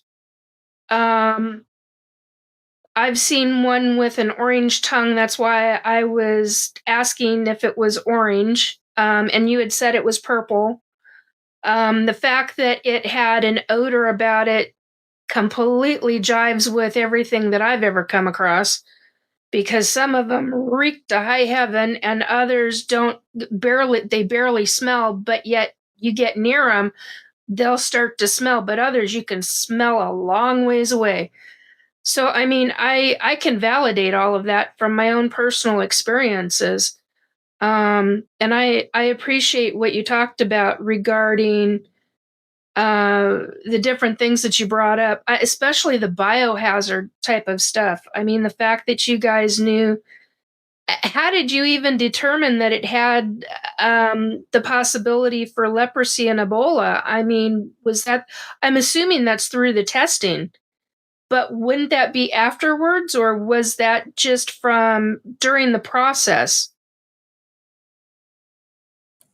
Well, first of all, when I had my encounter as a young child back in the 60s, back then, if you came in contact with extraterrestrial, there wasn't a law in place. Now, in my case, it was suspected that leprosy and Ebola is to this day they think it. Leprosy and Ebola are foreign, they're alien diseases. Okay, they go out to Africa. These creatures abduct chimpanzees. They let the chimpanzee loose, and then the leprosy follows, or the Ebola follows. All Yeah, right. certain races of ET do that, yes. Okay. Now, with me, when I was first came in contact, I was put in isolation for about 10 days. And after about the 10th day, I had a little scratch on my arm that started to heal. I didn't show no fever, and I recovered. But now, and they have it now, and it is a federal law. See, on one hand, they say, well, there's no such things as aliens. On the other hand, there's a federal law that says, by the way, you come in contact with extraterrestrial, you have to be quarantined. So the government has contradicted itself. It's saying there's no such thing as aliens, but yet there's a book, there's a law in the books, a federal law that if you come in contact with extraterrestrial, you have to be quarantined. Okay? Now, I was quarantined for over 2 weeks after I was struggling with this creature. You don't think I was mad because I had to be quarantined? So I went ahead, I did some stomping on him. I kicked him real good for what he did. What are the other questions you want to know about now? I don't remember the word the second. Are the MIBs hunting these creatures down? James, since I've been, set back since Phil Snyder's death, I can't tell you that. What I can tell you is this. If the file was destroyed, if he took the original copies, if the original copies of the files were turned over to well, of course, they'd have been blacked out. But if the original files were turned over and he messed it up with this movie, what happens if there's nothing in the database and the MIBs that are down there now, they run into another one of these creatures? They don't know how to that there's a weapon already developed for it. It could be in a warehouse somewhere that nobody knows where it's at. The government's very large, and there's a lot of turnover at the military bases. We can have weapons in warehouses we don't even know about. Do you know what I mean? Yeah. All right. Well, I think this is a good point to stop here. I want to thank Jimmy for coming on here and sharing this amazing story about the Jeeper Creeper creature. Thank you, Nikki, for coming on here and giving us some psychic, intuitive insight on the location of the ship, right? So it's in a mountainous region, probably maybe in the west coast, maybe America. Well, based on what I saw, it looked like it was a desert type area with some kind of pine trees. And I'm thinking from the looks of it that it looks like a desert type of pine, the kind that I've only ever seen in like Eastern California through certain parts of Nevada. And it was real specific. So I don't know. It's very interesting. And that whole area is around Walker Lake, and I know about Walker Lake. That's a whole nother story. But yeah, that's that's government right there. So it's on government property, probably. Yeah, Walker Lake is, and Walker Lake is not too far from Reno. So. All right, Jimmy. Well, okay, so any of your MIB friends wants to recover it, right? I know that you've been looking for getting a hold of a craft, but okay. Oh, I'm sure they'd be able to find it with the technology that they have now. Well, let me just say this now. I never saw a physical craft, if there were one. Yeah. Being that he was hunting in the Bermuda Triangle, it could very well be at the bottom of an ocean. Exactly. There's so many places it could be. It could be hid, and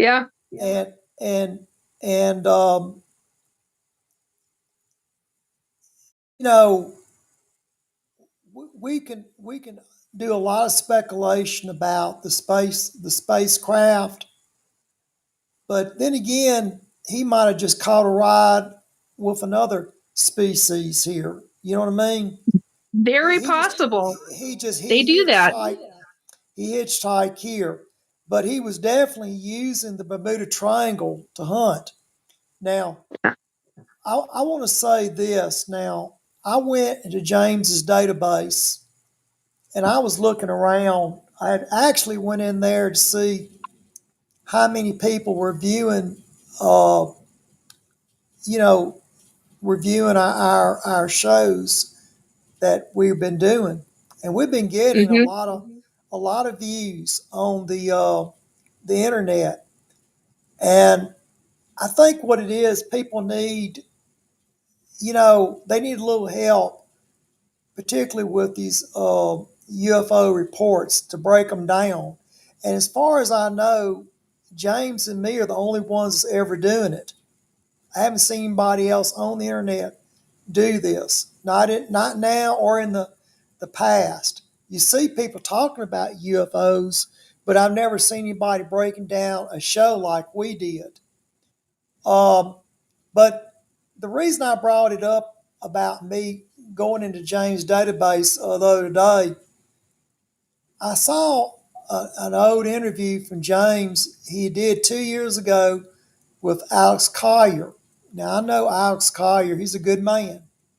And I know about the Dramans because I know Morier, who that alien that he talks to. I've had dealings with the Dramans, so I know he's telling the truth. But what caught my attention was Alex Collier, at about 5 minutes into the interview, he's telling James that, he's talking about missing children. And in 1972, Alex Collier was in school. And he said that they were making up missing persons posters for kids that was in his school come up missing. And you know what he said in the interview? He said that in Winchester County alone in 1972, 6,000 children came up missing. Now, how does 6,000 children come up missing in one county in 1 year? And he said that the FBI, the CIA, I believe he said NSA, had contacted him, and they were, about the missing people, the abductions and everything. But if you think about it,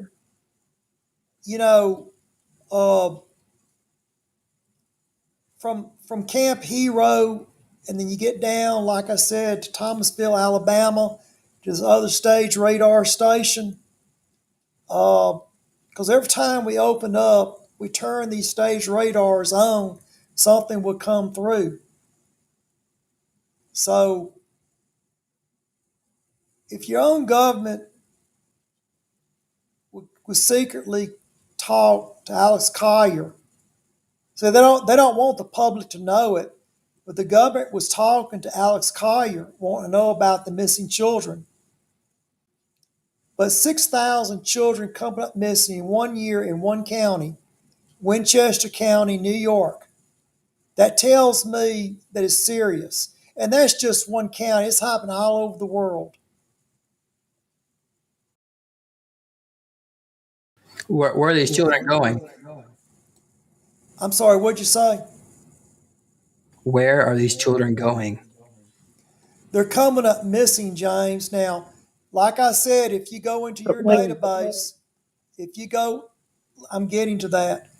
If you go into your data, if you go into your database, he's got 2 interviews in there. Alex Collier has with you. And 5 minutes into the interview, Alex Collier clearly states that 6,000 children in 1972 came up missing in Winchester County. Now, the Winchester County is like right over from Camp Hero, just, the other side of Long Island there. You mean Westchester? Yeah, Westchester. I said Winchester.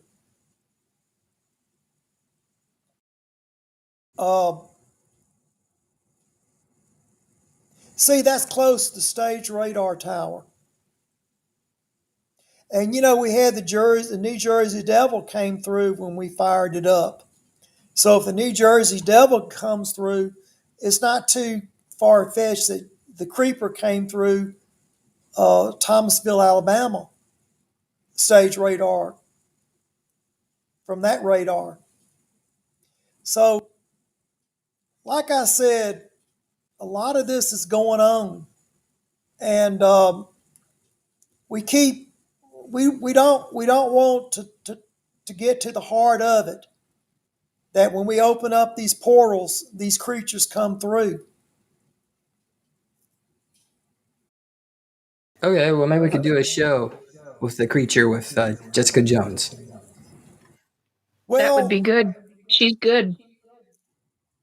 Well, I'm not really sure what Jessica wants to do next. I've got some information on werewolves. We could do a werewolf show, but then again, I thought maybe we might do a show on the Amityville Horror, since Butch Defoe was a Montauk boy. What would you like to do? What are your interests, James? We could do more Star Trek. James, I want to do the Star Trek, but I've had just real ugly stuff said about it, and it's not anything against you. I just don't think they're ready for it. If I do Star Trek again, I would probably cut the comments off, because what we have about a dozen people that I don't think anybody else would even tolerate them on the web. And you seem to have a dozen people that are just, it doesn't matter what's being said, it's a negative viewpoint. But 99.9% of the people have had a very positive statements. You have thousands of people that have a good positive outlook, but you have about a dozen people that show up to raise all the hell and cuss me out, stuff like that, and they don't know where I'm coming from. Yeah, haters are always gonna hate, Jimmy, but the cool kids like Star Trek. I think what it is, they try to discredit you, and then when they're can't get you, then they go over to me, and then from there they just zigzag back and forth. People that have mental illness, they'll come in, they'll be hypersensitive. They'll try to down talk you, but this is important work that we do. When I talk to you, I'm letting you know what's going on from my side of the fence. And then you let me know what's going on from your side. And, we might disagree on things, James, but I can assure you, and I can assure everybody else, me and James, we laugh it off. We talk on the phone together. We just disagree with the writer is all that we disagree on. Okay, Jimmy, we need to wrap the show up. It's been a little too long now, but thank you. Okay, I just had to mute that. I was still getting the feedback. Everybody go to supersoldiercon.com, purchase your tickets for this October event, and also go to healingsoulsurvivors.org and make a donation to support my nonprofit. And the funds will, again, support outreach and programs to help people like you, because all this costs money, software, everything's everything. The bills keep going up, but I think we can all resonate with that.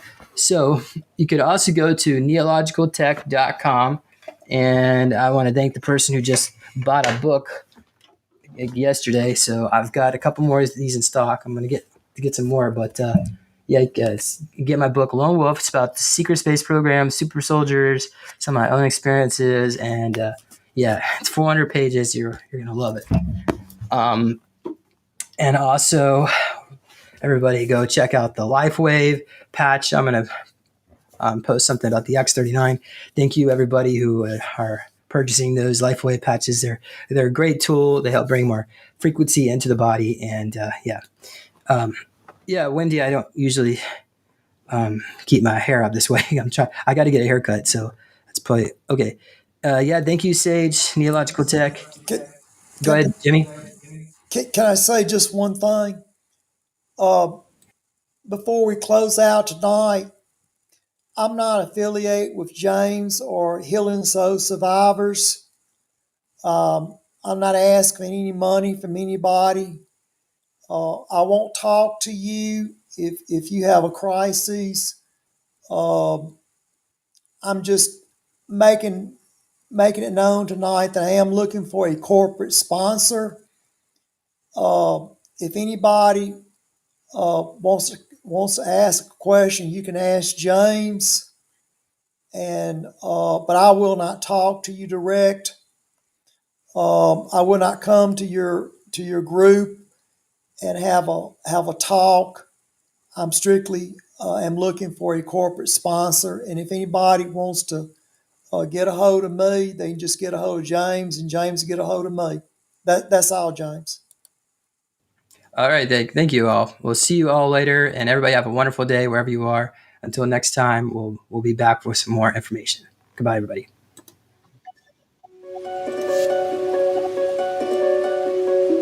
Welcome back, everyone. Today we're diving into something really exciting, the LifeWave X39 patch. To help us understand how this works, we have LifeWave brand partner Arthur Gross here. Thanks for joining us, Arthur. Thanks for having me, James. I'm excited to talk about this revolutionary technology. So, I've been hearing a lot about this X39 patch. Can you explain a little bit more on how it works? Absolutely. The X39 patch is groundbreaking because it uses phototherapy, specifically photobiomodulation, to activate your body's natural GHK copper peptide levels. This, in turn, reactivates your stem cells, which helps reset over 4,000 genes to how they worked when you were younger. Think back to your 20s. Wow, all that just from wearing an X39 patch. Exactly. The patch uses a patented, non-invasive nanocrystal technology that reflects specific wavelengths of light from your body's infrared light. When it touches your skin, it stimulates biochemical changes that trigger the production of peptides and amino acids. This increases mitochondrial energy, boosts healthy stem cell activity, and helps with overall cellular repair. Wow, that sounds incredible. But a lot of people might be wondering how safe they are. The X39 patch is completely safe. It's been clinically proven and is recognized by the FDA as a general wellness product. Plus, it's non-transdermal and non-invasive, meaning nothing actually enters your body, and there are no chemicals involved. Wow, so we have no topical creams, injections, or anything like that. Exactly. It's as easy as wearing a small patch, and it's also waterproof and showerproof, so you can wear it throughout the day without worry. Wow, that's amazing. Now, I've read a lot about various expensive stem cell therapies. How would the X39 compare to some of these other type of options? Traditional stem cell therapies can cost thousands of dollars, but the X39 patch offers a much more affordable solution. It's designed to work naturally with your body and is available at a fraction of the cost while still being 96% effective on activating your body's stem cells. I can see why so many people are excited about this. So, if someone is interested in trying the X39 patch, what can they expect from wearing the patch? Most people notice an increase in energy, faster recovery from physical activities, and even improvements in overall health and wellness. It really helps to revitalize your body by supporting stem cell production and resetting your genes. Wow, that sounds amazing. Where can people learn more and try the X39 patch? If they click the link below the description, it'll take you to James Rink's LifeWave website, which helps you get started. It's such an easy and effective way to tap into your body's natural healing abilities. If you have any questions, please send us an email at liveyounger.jmr@gmail.com. Wow, thank you, Arthur, for shedding light on this amazing technology. The X39 patch sounds like a must-try for anyone looking to feel more youthful and energized. My pleasure, James. It's definitely worth exploring.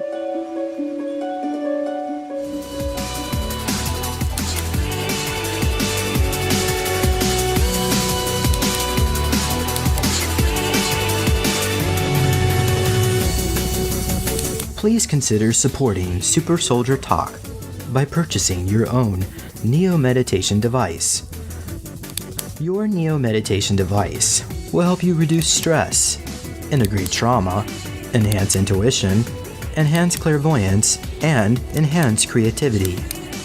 Get yours now at www.neologicaltech.com.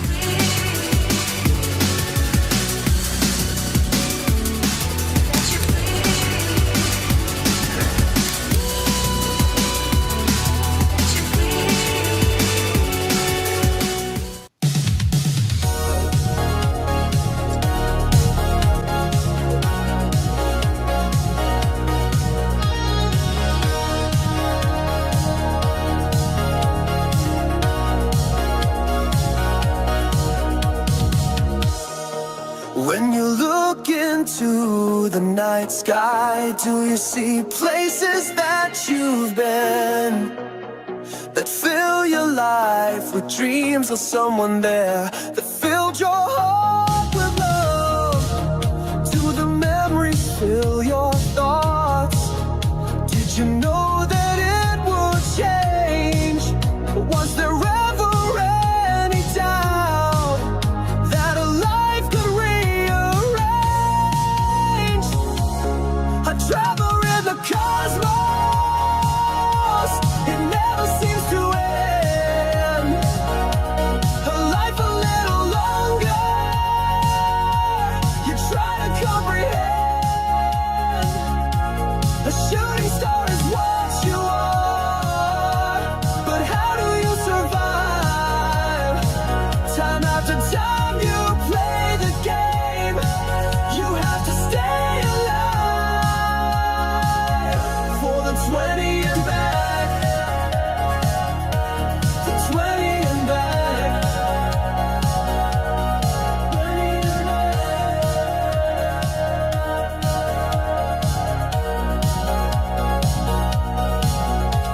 So each time you are home again, the more you understand how critical it is to speak, to travel across this land.